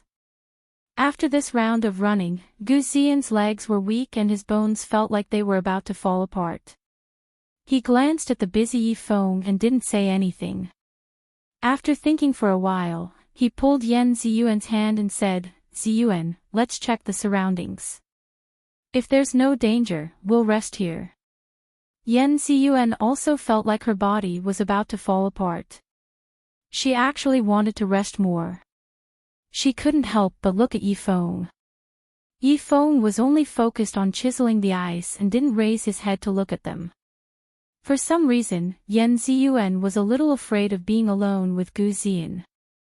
However, the twin life curse made her unable to go against Gu Xian's wishes.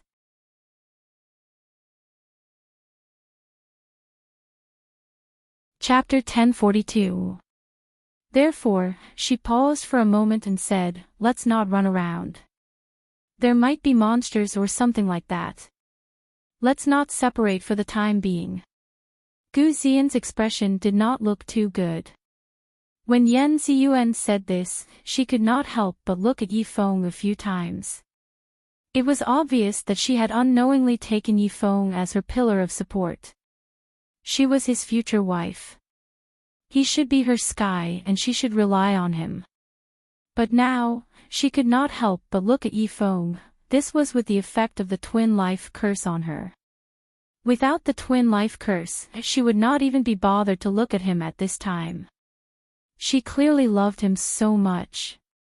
She was obviously so obsessed with him, but he did not know when her attention had been diverted. Her thoughts were all on her secret guard. After he escaped with Rong Yan that day, he fled back to Daliang City in a panic. He thought that Yan Ziyuan had died and was very sad. He was depressed at home for 2 days. Lord Yan heard the news that he had returned to the city from somewhere and personally came to ask about his daughter's whereabouts. Gu Xian naturally could not say that he had given up on Yan Ziyuan at the most critical moment, so he vaguely glossed over it. He only said that they had met a strange person and that the strange person had taken the boat to the chaotic river. In the end, he had led everyone out of danger with a plan. Unexpectedly, they encountered a storm and the boat capsized. Only he and Rong Yan escaped. He had looked for Yan Ziyuan nearby for a long time, but there was no trace of her. His story was 70% true and 30% false. Lord Yan believed him without a doubt. He also thought that his daughter had died and was very sad. He blurted out, "It must be the Yifeng who is playing tricks." Under Gu Xian's questioning, Lord Yan told him what had happened 3 years ago. Yifeng's arrival was the same as what Yan Ziyuan had told Ning Xuemo. He had captured Lord Yan and wanted to be Yan Ziyuan's bodyguard.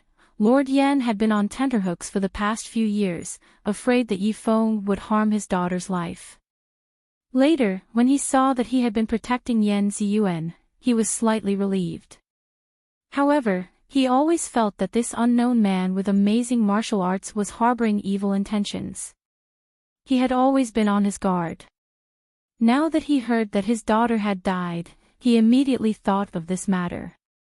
He thought that Yifeng was behind the scenes and hated Yifeng to the bone. Because he did not see his daughter's bones, Lord Yan was not willing to give up. He sent many troops to the chaotic river to search for his daughter's whereabouts. Who knew that not long after he sent out the troops, Yan Ziyuan would actually come back? Lord Yan was naturally overjoyed. However, he did not expect that Yan Ziyuan would ask her father to help her save Yifeng the moment she came back. Gu Ziyan still remembered Yan Ziyuan's condition at that time. Her hair was disheveled and she had lost a lot of weight.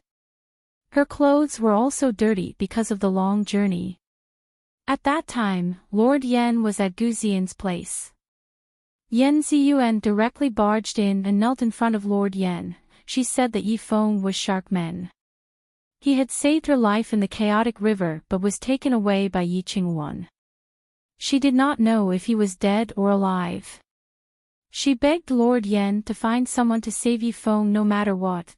At that time, Gu Ziyan was sitting next to her and even called out to her a few times. However, Yan Ziyuan ignored him. Lord Yan hated Yifeng to the bone.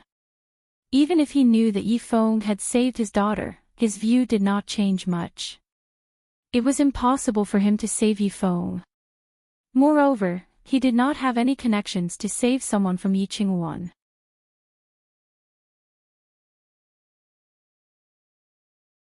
Chapter 1043. In fact, even if he had this ability, he didn't want to use it. He wanted Yifeng to die at Yi Qingwan's place and never come back. City Lord Yan pretended to agree to his daughter's request, but he didn't do anything. Yan Ziyuan asked her father about the rescue almost every day, which made City Lord Yan very annoyed. He felt that his daughter was bewitched. As long as he found a good husband for her to marry, she wouldn't think about that shark man anymore. Coincidentally, at this time, Gu Ziyan finally recognized his own feelings and came to the Yan residence to ask for a marriage. City Lord Yan knew that his daughter used to like Gu Ziyan. Originally, he thought that Gu Ziyan didn't have any family background, so if his daughter married him like this, it would be a waste. But at this time, he wanted to divert his daughter's attention, so he happily agreed. He didn't expect that when Yan Ziyuan heard this news, her reaction would be fierce. She didn't agree at all. Some people were the kind of people who wanted more the more they couldn't get it, and Gu Ziyan was the representative of this kind of people. When Yan Ziyuan liked him, he felt annoyed and wanted to kick her away. But when Yan Ziyuan really gave up on him and fell in love with someone else, he felt uncomfortable. He also felt that Yan Ziyuan was good, so he didn't want to let her go. Yan Ziyuan's rejection of the marriage made him lose face, but his desire to get her was even stronger. Just at this time, that black-clothed masked man came to find him. At that time, Gu Ziyan was at his wit's end. Naturally, he hit it off with that black-clothed man. This was the reason why Yan Ziyuan fell under the twin life curse and fell head over heels in love with him. She was willing to accept his proposal and wholeheartedly become his bride. Gu Ziyan thought that he would finally succeed, but he didn't think that something like this would happen on the day of the wedding. When he was poisoned, he had actually suspected that Yihan Shanhua had poisoned him when he was drinking, but he felt that it wasn't very likely. Because in his impression, Master Han was a proud and arrogant person. He wouldn't use such petty tricks. Moreover, on the day of the wedding, when he had just woken up from his coma, Ning Xuemo had said that the antidote was the ice flame flower. This Master Han didn't want to meddle in other people's business and didn't want to come. For the sake of his own life, he had begged and begged again and again before he was able to invite this great master to follow him. Gu Ziyan didn't know the special solution to the twin life curse. Naturally, he didn't know that Ning Xuemo and the others came to the ice field to find the flower for Yan Ziyuan. Therefore, he couldn't figure out why Master Han would trick him to come here and risk his life. No matter how he thought about it, he still felt that Master Han was doing this for Ning Xuemo's sake so that Yan Ziyuan wouldn't be a widow.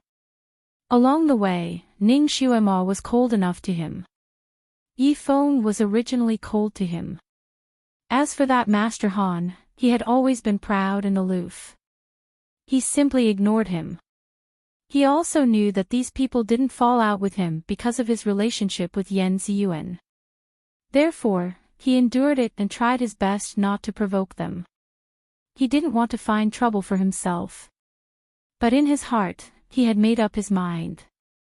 Once his body recovered, he would urge Yan Ziyuan to completely cut off all ties with these people and never come in contact with them again. This way, he could live the life he wanted with Yan Ziyuan, with two beauties by his side. From time to time, he would participate in a scholarly gathering, play the zither, do some painting, and discuss life. That would be a romantic and comfortable life.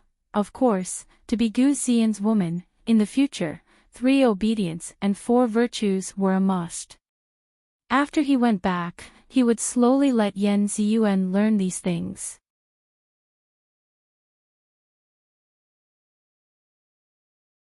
Chapter 1044. In the future, Yan Ziyuan would be able to take care of the affairs of the mansion for him. She would be a good wife, take care of her husband and teach her children. She would wash his hands and make soup for him. When she was tired, she would massage his shoulders and legs. She would be a real good woman. This was Gu Ziyan's entire plan. He thought that after Yan Ziyuan was cursed with the twin life curse, as long as she married him, even if the twin life curse was broken in half a year, she would still be loyal to him and would not have any other thoughts.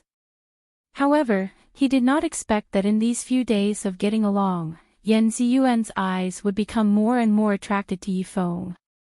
In her deepest subconscious, it seemed that she still relied on Yi Feng. It was just that she did not know it yet. If this went on, if she got along with Yi Feng for a few more days, it was hard to guarantee that Yan Ziyuan would not be attracted to Yi Feng again and break off the engagement. He knew Yan Ziyuan's temperament very well. Once she got serious, she would not care about anything. This made Gu Ziyan have a very serious sense of crisis. Once his safety was guaranteed, he would consider ways to get Yan Ziyuan once and for all. Just now, he really wanted to take Yan Ziyuan to a place where no one could see and use his outstanding flirting skills to get Yan Ziyuan, so that she would not have any other thoughts. However, he did not expect that Yan Ziyuan would actually refuse. He looked at Yi Feng. After a few days of practice, Yi Feng was quite good at building ice houses. In just an hour, he had already built half of it. It seemed that there would be no problem for 3 people to sleep in it, this damn shark men. Since Gu Ziyan almost raped Yan Ziyuan, he had been sleeping with them. He was always with them, so he did not even have time to be alone with Yan Ziyuan. At this time, his feelings towards Yi Feng were very complicated.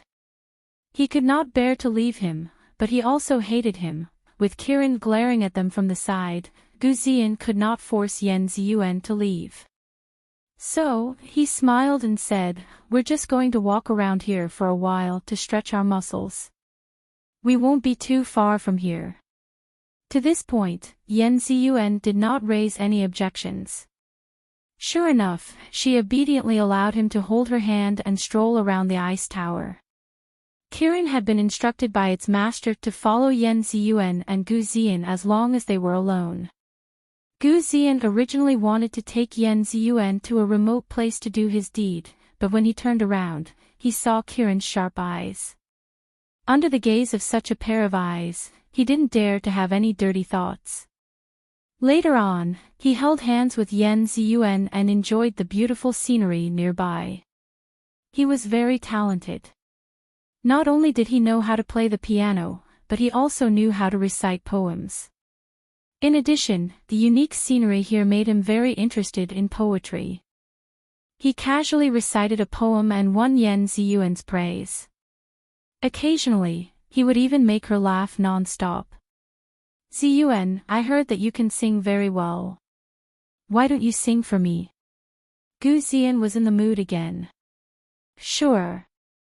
Yan Ziyuan was also very straightforward. She was very proud. "I can not only sing, but also dance. Do you want to see?" "Yes." Yan Ziyuan was naturally very happy to be able to show off her talents in front of her sweetheart. She lowered her head and thought for a while. Sure enough, she sang, "Woo-woo, the sea breeze blows, Walala, the waves roll. I play the wind and waves swing. Hoo-hoo-hoo, the sea breeze blows, Walala, the waves roll, my skirt swayed under the stars." This was a song that was deep in her memory. It was as if it was engraved in her heart when she was a child. Even she did not know when she learned it.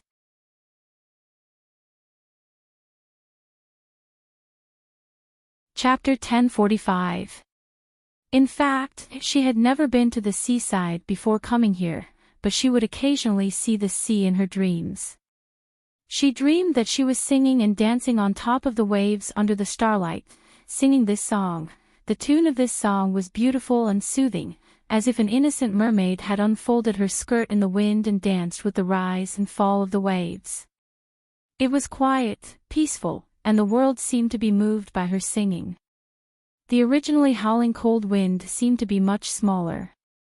They were not far from Yifeng, so Yifeng could naturally hear the noise they made. When the song rang out, Yifeng's hand trembled. An ice brick in his hand fell to the ground and hit his foot. Beads of blood came out, but he did not seem to notice. He turned his head and looked at Yan Ziyuan's dancing figure. His face was happy and sad, and his heart was filled with mixed feelings. This song was sung when she was still Yiyu.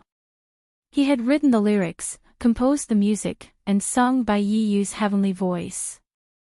It could make all the shark men intoxicated. He did not expect that she would still remember this song after becoming Yan Ziyuan. Singing it at this time, "Ziyuan, Ziyuan, could it be that you have not completely forgotten your previous life and still have some memories?" He was a little absent-minded.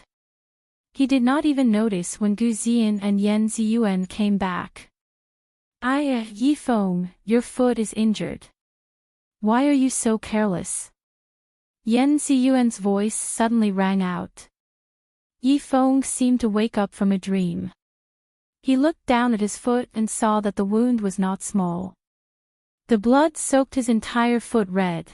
He did not feel pain until now. But his many years as a shadow guard made him very resistant to pain, so his face only paled a little before he calmly pulled his foot back. "It's no big deal." This small injury was nothing to him, so he was too lazy to bandage it. He only used a water spell on his foot to wash away the blood and then went to build the ice house. Gu Ziyan sized up the igloo, and his heart was moved. This igloo was much bigger than the previous ones, and it was also much sturdier. Was Yifeng planning to rest here for a while longer? Are you planning to stay here for a long time? Another hour later, the construction of the igloo was finally completed. Yifeng laid out a few layers of snow wolf pelts inside and invited them in to sit down.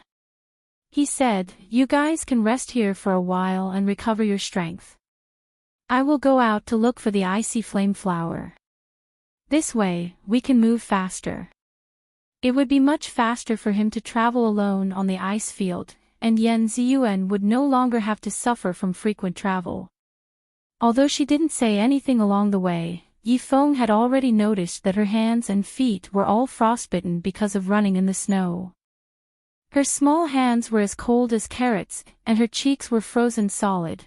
He built this igloo so that Yan Ziyuan could have a good rest and warm up here. And with this igloo, the ferocious beasts in the snow would not be able to attack them for a while. And with Kirin by their side to protect them, there should be no danger at all. He explained his idea, and Gu Ziyan was naturally very supportive. He was already tired, and to have such a place to shelter from the wind and snow was naturally what he wanted. Of course, in order to show his generosity, he still said some high-sounding words, saying that if it wasn't for Ziyuan, he would rather go out to explore and so on. Yifeng, of course, did not pay any attention to his words. He did all this not for Gu Ziyan in the first place, and there was no need for him to owe him a favor.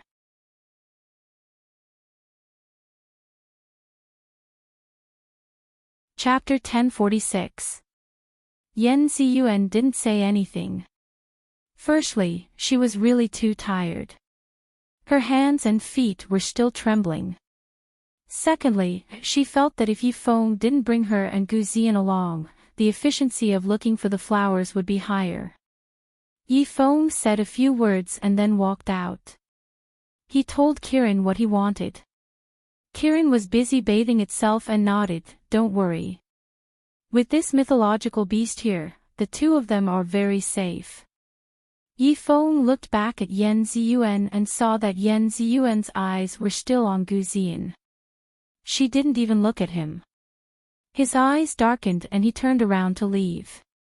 White snow, black clothes, strong wind, long sword. Yifeng's figure gradually disappeared into the distance. It seemed that loneliness always lingered around him. It made her feel inexplicably annoyed and a little distressed. Yan Ziyuan looked at Yifeng's departing figure and was slightly absent-minded.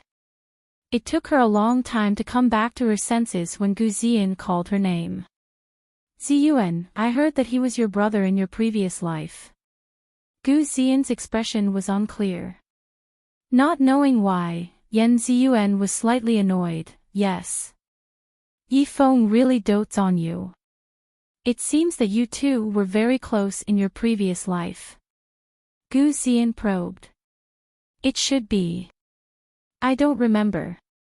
Yan Ziyuan's mood was getting more and more annoyed. It seemed that she didn't want Yifeng to be her brother. Not knowing why, Yan Ziyuan suddenly felt a little disgusted with Gu Ziyan in front of her. She was shocked. How could she have such thoughts about Gu Ziyan? He was the master of Ziyan whom she liked since she was a child. He was the one she wanted to marry. She tried her best to hypnotize herself, but there was always a voice in her heart asking, "Is it like this?" She was in a daze for a moment. Gu Ziyan obviously saw her impatience. His eyes deepened. "Ziyuan, come here and sit beside me." Yan Ziyuan was stunned. "What?" Gu Ziyan smiled faintly. "Are you tired? Is your back sore? Come here, I'll help you unblock your muscles and bones. It'll make it easier for you." His tone was gentle and his words were sweet. Yan Ziyuan was hypnotized. She obediently walked over and sat beside him. Okay. They had been on the move for the past few days, and everyone could no longer care about their image. Yan Ziyuan was the same.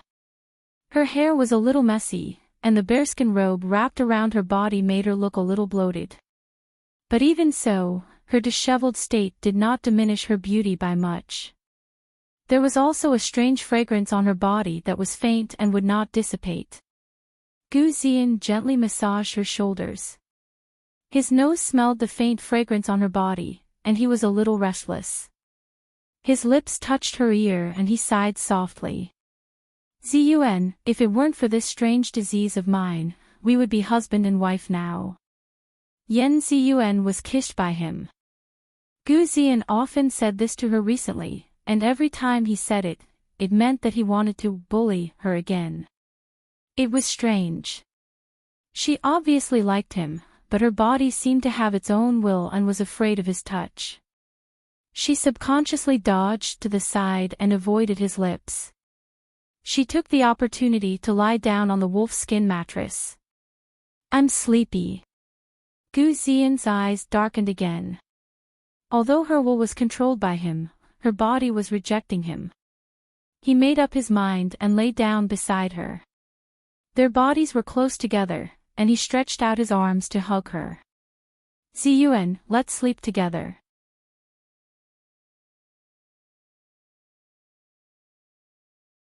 Chapter 1047. Just as he was about to forcefully pull her into his embrace, a blue light flashed. Something drilled into the space between him and Yan Ziyuan.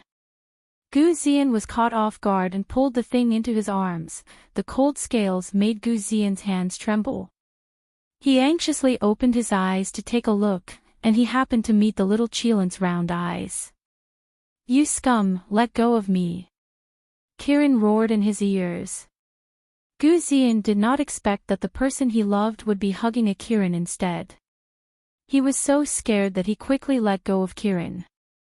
The little Qilan rudely used its claws to push his arm to the side and kicked him again, making him move a little further away. Gu Ziyan did not dare to argue with this idiot, so he could only swallow his anger and move to the side. Kiran stretched its limbs and then directly lay between the two of them. It yawned and told Gu Ziyan, "You keep watch for the night, I'm going to sleep. Call me if there's any danger." It closed its eyes and meant to sleep. Gu Ziyan was speechless. With this idiot here, all his romantic thoughts were gone. He glanced at Yan Ziyuan, who seemed to be a galaxy away from him. She did not have any other reaction. She pulled a wolf-skin blanket over her body and yawned. After a while, she fell asleep. He then looked at Kiran. Kiran glared at him. "Why are you looking at me like that? You're a man. Can't you do something as simple as keeping watch?" Although Kiran's size was smaller now, its aura was not small. When it glared, it was intimidating. Gu Ziyan did not dare to provoke it. The others probably would not do anything to him for Yan Ziyuan's sake, but this Kiran might not be the same. This guy was more irritable and difficult to talk to. It could do anything in a hurry.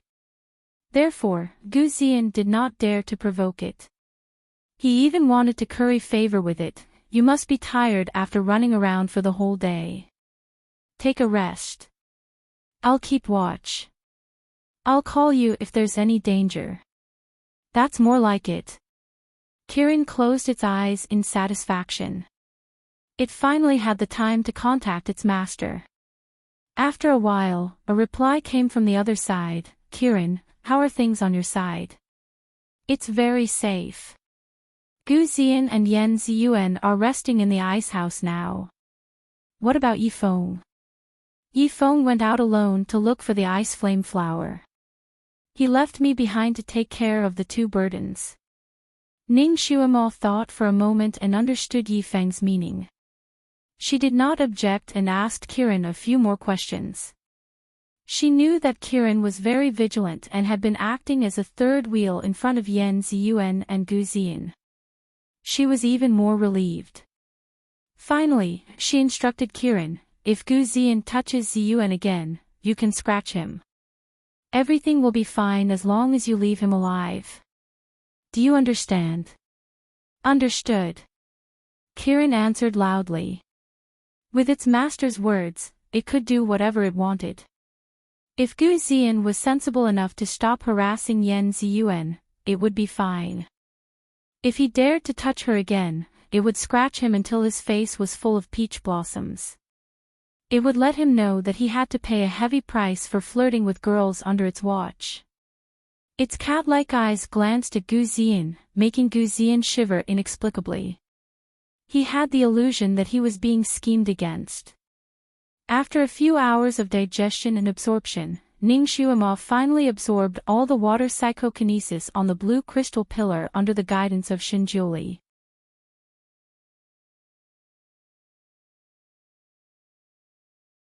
Chapter 1048. This crystal nourished Ning Xuemo's wood psychokinesis, increasing the wood psychokinesis in her body by a lot. She only felt that her whole body was full, and her whole body was as light as a feather. "Get up and try your skills," Shinjiuli said. Ning Xuemo jumped up. She used a lot of strength this time, and with a light jump, she went straight into the air. She hurriedly adjusted her body in the air, did a beautiful backflip, and then lightly landed on the ground. The ancients often used the phrase, as light as a swallow, to describe people's qigong, and now Ning Xuemo finally tasted the feeling of being as light as a swallow. No, she felt as light as a feather. It was as if a gust of wind could blow her directly into the clouds. Your power is already close to Earth rank level 6. Once you break through to Earth rank level 6, your body will no longer be affected by the suction force of the Earth, and you can practice the flying sword technique. Shinjuli's voice was filled with gratification. This little girl had always been unlucky, but this time, she had a series of fortuitous encounters, which greatly increased her power. Even he was surprised by the speed of her power growth. At this rate, perhaps in less than 2 years, she would be able to cultivate to Earth rank level 8. With her power increasing so quickly, Ning Xuemo was so happy that her eyebrows were curved. At this moment, her cheeks were flushed, and her eyes were bright. In this world of ice and snow, she was like a red tassel slowly blooming in the white snow, full of a kind of soul-stirring beauty. Shinjuli's mind was in turmoil. He raised his hand and pulled her close, encircling her in his arms, and lowered his head to kiss her lips. Xuemo, quickly level up. Recently, he had been kissing her frequently, and Ning Xuemo had already stopped resisting. Sometimes, she would even hug his neck in response. But now, before his lips could touch those seductive red lips, her 2 fingers pressed on his lips, and slightly pushed outwards, making him unable to kiss her. He slightly narrowed his eyes and looked at her, his eyes filled with questions. Ning Xuemo firmly pushed him away with a smile that was not a smile. Great God, I don't want to be taken advantage of by you for no reason. Everything will have to wait until I reach level 8 before you give me an answer. Although she was very sure that she liked him, she also had her own bottom line. She would not confuse herself to him. Before that, I'll just treat him as my master. She didn't want to let herself fall into a true master-disciple relationship, so everything should wait until his attitude was clear. Shinjuli looked down at her. It seemed that he could no longer be intimate with her before he gave her a definite answer. He didn't say anything else and only raised his hand to pat her head. Then hurry up and level up. Guru, among your disciples, who leveled up the fastest? Ning Xuemo shook her head to avoid his hand and walked backwards. You. Shinjuli spat out a single word. I'm indeed the smartest. Ning Xuemo said proudly, like a little witch asking a magic mirror. You're not modest at all. Excessive modesty is arrogance. Ning Xuemo raised her head handsomely. I'm just telling the truth. Oh, that's true. But you're not the smartest, I'm the smartest. Ha, you're an old fox. Old fox. Shinjuli repeated this word with a smile that was not a smile. His figure suddenly approached her. Ning Xuemo immediately stepped back and smiled. My mistake, my mistake. You've lived for thousands of years, but you're still a young man. Shinjuli was speechless. Ning Xuemo still walked backwards. Guru, you must have been abnormally smart when you were young, right? Tell me about your teenage years. She was actually very curious about the guru's past.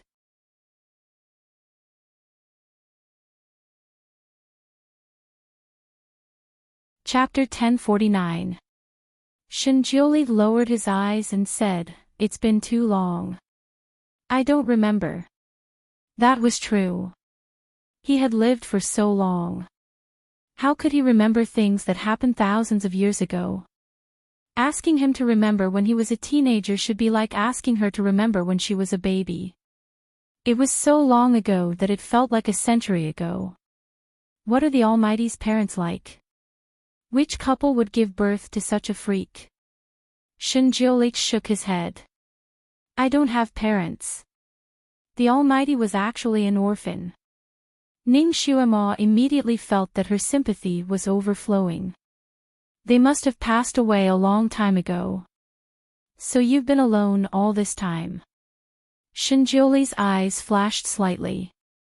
He automatically ignored her first question and only answered the second one. Yes, I've been alone all this time, a person's loneliness, a person's desolation.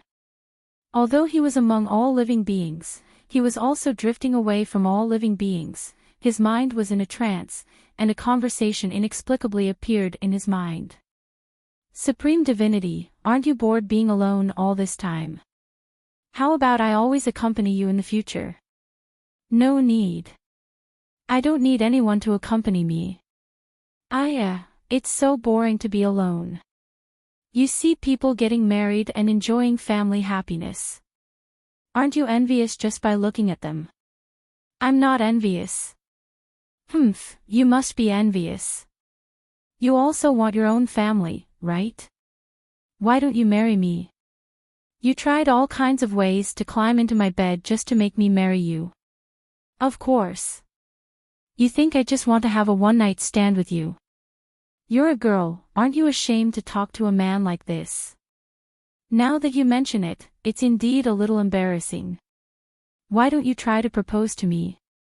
The conversation came to an abrupt end. Shinjiuli's heart was slightly shocked. He couldn't help but want to think about the conversation, but he couldn't remember anything. All that was left was an indescribable sour feeling. However, this situation was much better than the past. He couldn't remember anything from a long time ago. He calmed himself down and didn't want to think about it anymore. The past was hard to recall. No matter how sweet and thrilling it was just the past. He couldn't even remember anything. Therefore, he could only grasp the present. He had to hold on to the delicate girl in front of him so that he wouldn't have any regrets. Ning Xuemo contacted Kiran again. Knowing that nothing unexpected had happened, she was relieved. Let's go and continue looking for the ice flame flower. The sooner we find it, the sooner we can leave this damned place. Ning Xuemo took the lead and ran forward. She didn't know why, but this place always gave her an ominous feeling. She really wanted to leave as soon as possible. She had just run a few steps when she suddenly felt a burst of heat in her dantian. Her ears buzzed as if her blood was rushing to her head. He immediately felt a little dizzy. She was stunned and immediately stopped in her tracks. What's wrong? Shinjiuli had been following her closely. I suddenly felt dizzy. Ning Xuemo shook her head. That strange feeling had already disappeared. Shinjiuli didn't say anything. Instead, he grabbed her wrist and checked her pulse. After a while, he let go of her hand. I don't feel anything wrong, it's probably because I haven't slept well these few days. Ning Xuemo didn't mind. She naturally couldn't rest well in such a damned place. Moreover, she had been absorbing the snow's spiritual power before and didn't rest at all. She looked forward again. As far as her eyes could see, it was snow white.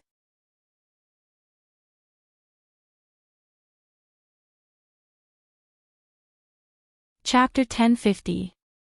Fortunately, his kung fu was not low. Otherwise, he would have gotten snow blindness if he didn't wear sunglasses for a few days. Where the hell is this ice flame flower? Kiran and the others have searched so many volcanoes, but they couldn't find one, Ning Xuemo said angrily. The ice flame flower is naturally at the intersection of ice and lava, Shinjiuli explained. Ning Xuemo was stunned. You mean this flower should be near the crater of the volcano? The crater of the volcano is covered by a thick layer of ice. Do we have to go deep into the ground to look for it? Shinjiuli held her hand and walked. It's important to find a fated person to pick the flower. Let's go. Let's see how lucky you are. He was tricking her again. Ning Xuema looked up unintentionally and saw the clouds in the sky surging and rolling. When did the weather change again? Was there going to be another big snowstorm? Rumble. A series of muffled thunder sounded in the distant sky. Ning Xuema was surprised. It's common to see storms in the ice field. Why is there thunder? Didn't the weather warm up and thunder only started in spring? No matter how much it snowed in winter, there wouldn't be thunder. Why did the weather here violate the laws of nature? Shinjioli also looked up at the sky. His eyes flashed with a touch of darkness. He said lightly, the weather here can't be judged by common sense. Okay, let's go. The two of them braved the wind and snow and walked forward. What should we do when the snowstorm comes later? Ning Xuema looked at the lead gray sky and asked him. What's there to be afraid of? Let's just go. Ning Xuema said, aren't we going to find a place to hide from the wind and snow? Yifeng often builds an igloo. Shinjioli raised his hand and rubbed her head. So you want an igloo? That's easy. I'll build one for you when the wind and snow get heavy. Just as he was speaking, a snowy mist rolled over from the distance. It was clear that a storm was about to arrive. The storm is coming. Where is your ice house? Ning Xuema tilted her head and looked at him. Shinjioli pulled her to a place where there was no wind. Then, he waved his sleeve to the ground. Then, Ning Xuema's eyes widened. It was as if there was a knife cutting across the icy ground. Pieces of neatly cut ice bricks jumped up from the ground and automatically arranged themselves. In just a few minutes, a beautiful igloo was formed on the snowy ground. The style of the igloo was quite similar to the layout of her side palace on the Tianyin Peak, except that it was much smaller. The green jade brick turned into an ice brick. There were even engraved patterns on the ice bricks at the entrance. They were simple and beautiful. He waved his sleeve again, and a wave of water came out from his sleeve, pouring onto the ice house. The weather was so cold that a drop of water would turn into ice.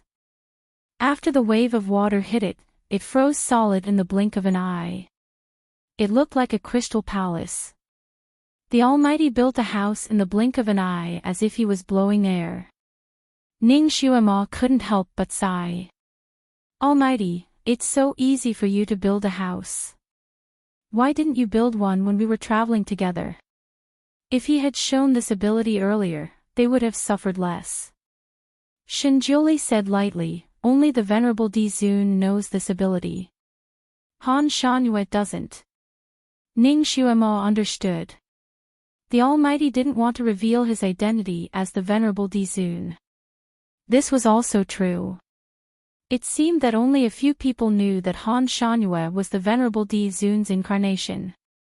Naturally, it had to be kept a secret. She was also interested. She pointed her finger forward, and countless vines grew from her fingertips.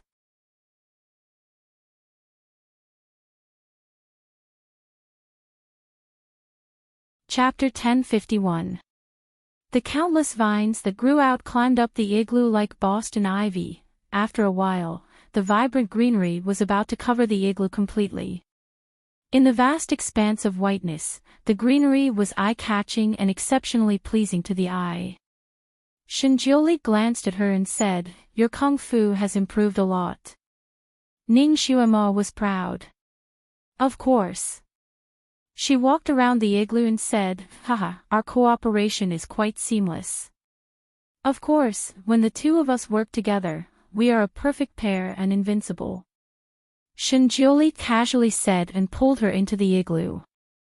Ning Xuema's heart skipped a beat when she heard what he said. A perfect pair.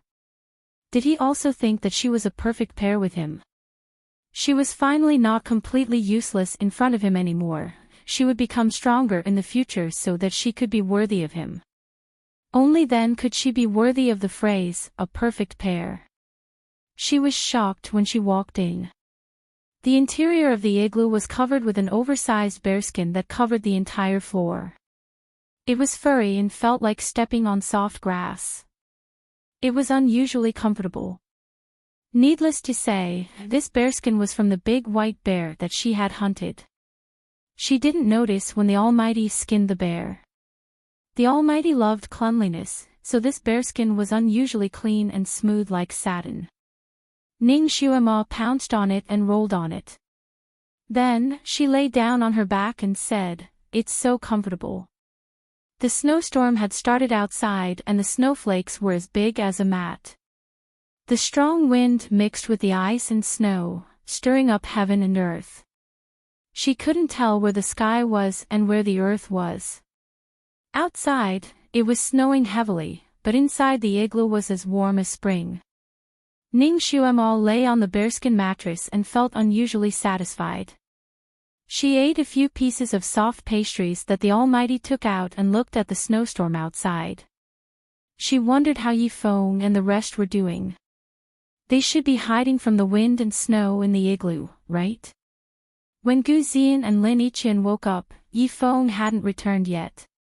Outside, the cold wind howled angrily. Snow and ice danced wildly. The howling of the wind sounded like the cries of ghosts. Yan Ziyuan looked at the wind and snow outside the igloo, lost in thought. Why isn't Yifeng back yet? Where would he hide in such a huge snowstorm? With his ability, he should be able to dodge it easily, right? She comforted herself like this, but her heart was still a little uneasy. Gu Zian had been hungry for a long time. Previously, he had picked up an egg with great difficulty and was happily preparing to roast it. He did not expect that the moment he cracked open the egg, it would attract the egg's mother, the white monster. In his shock, the egg fell to the ground and shattered. This time, not only did he not get to eat the egg, he also attracted the anger of the monster.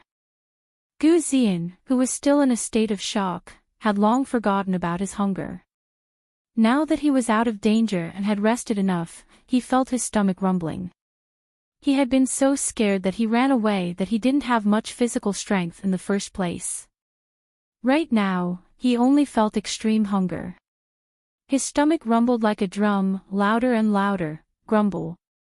Grumble, Yan Ziyuan suddenly heard a strange sound.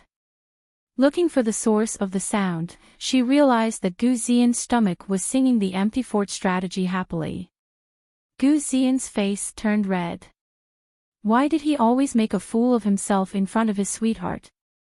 Yan Ziyuan asked with concern, "Zian, are you hungry? I still have some dry food here. You eat first." After saying that, she took out the 2 remaining pastries and handed them to Gu Zian.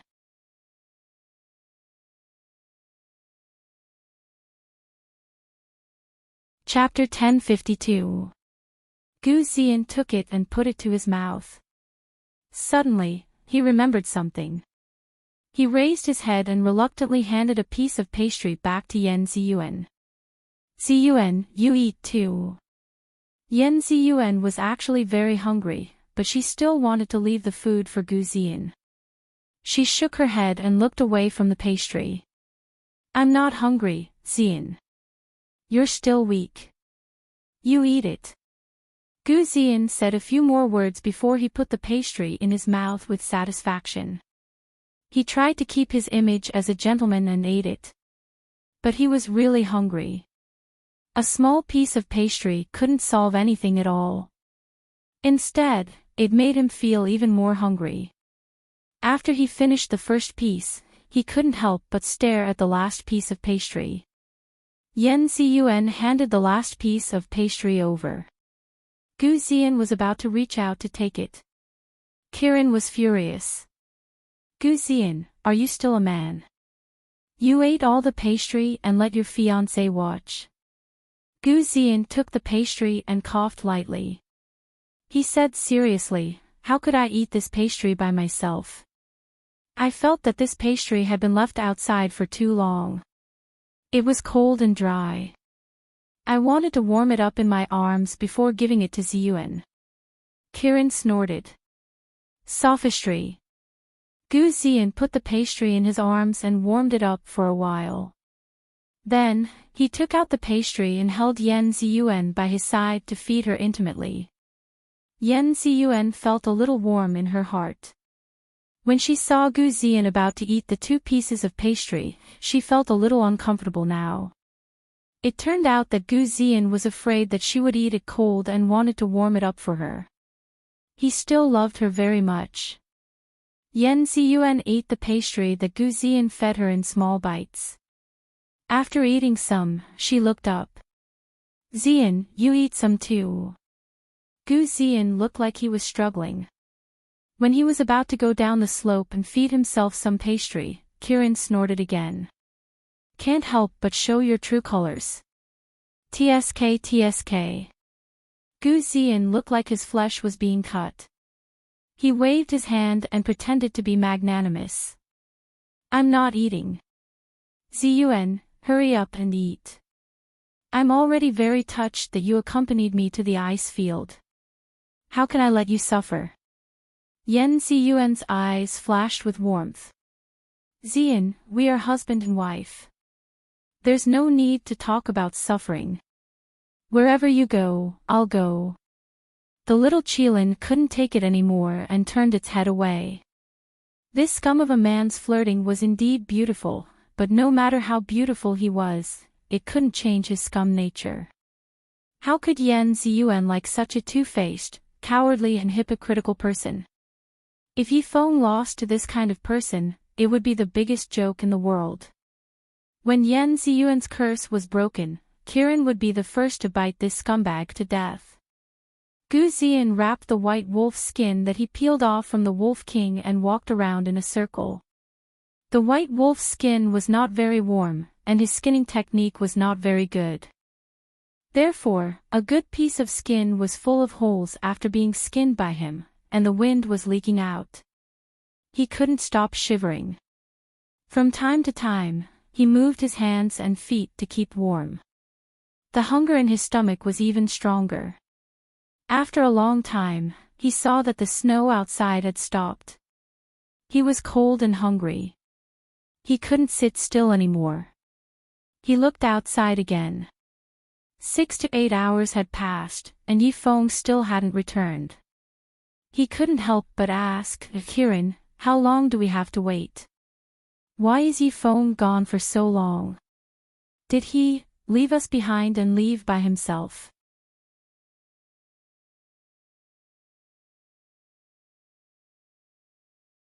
Chapter 1053. Yen Ziyuan couldn't help but look at him and subconsciously refuted him, he won't. Her heart skipped a beat. She actually refuted her husband's words for an unrelated man. Gu Ziyan froze and looked at Yen Ziyuan. His mood wasn't very good. Kiran snorted from the side, don't measure the heart of a gentleman with your petty heart. He won't be as selfish as you. Gu Ziyan's face flushed red. He was able to speak frankly and eloquently in front of those scholars, debating with them. But when he met Kiran, he felt like a scholar meeting a soldier who couldn't reason with him. This mythological beast had a very bad impression of him and didn't give him any face at all. He put on an appearance of not arguing with a child and gently smiled. He said to Yen Ziyuan, Brother Yi is a righteous shark man, he was your secret guard. He shouldn't abandon us and leave by himself. For some reason, Yen Ziyuan didn't want to hear Gu Ziyan say that Yi Feng was her secret guard. I already said that he was my brother in my previous life. He definitely won't abandon us. Maybe he's still looking for that flower. Let's wait and see. Brother. Yi Feng's feelings for her were definitely not the same as a brother's feelings for his sister. Gu Ziyan sneered in his heart, but he didn't show it on his face. His voice was still very gentle. I mean, did he lose his way in the snow and can't find his way back? Why don't we go out to look for him and help him? Yen Ziyuan was a little hesitant. Yi Feng told us to wait here. What if we go out to look for him and he comes back and can't find us? In fact, Gu Ziyan was hungry and wanted to let the little Qilin go out to hunt. The so-called meeting up with someone was just an excuse. He was quite eloquent and said a few more reasons why they had to go out to look for him. Finally, Yen Ziyuan was moved. Gu Ziyan looked at Kirin, who was lying on the side. Kirin, we. Before he could finish, he was interrupted by Kirin. Kirin, is Kirin someone like you can call me that? Call me great god Kirin. This mythological beast is a little hungry and has a bad temper. If you say something wrong again, this mythological beast will directly eat you. Gu Ziyan's response, and he didn't dare to say anything more. He could only endure the hunger in his stomach and tactfully talk to Kirin. Of course, he also talked about the problem of food. He was a man's. He's SSSS. It was no wonder that he was a scholar. His words were reasonable and meaningful. Finally, the little Qilin was convinced. It got up and swayed its body. You two wait here first. I'll go find some food and help Yi Feng along the way. Gu Ziyan shook his head. You can't, great god Kirin. If you leave, who will protect Ziyuan and me? Why don't you take the two of us to look for food? You can leave a mark for Yi Feng along the way. That way, Yi Feng can follow the mark and find us. You don't have to make an extra trip. That was true. Kirin stopped and weighed the pros and cons. With its current ability, it shouldn't be a problem to protect the two of them. If it really couldn't, it could also lower itself to carry them. In this ice field, Kirin's martial arts might not be the best, but in terms of speed, Kirin was one of the best. There will be a climax tomorrow. Are you looking forward to it?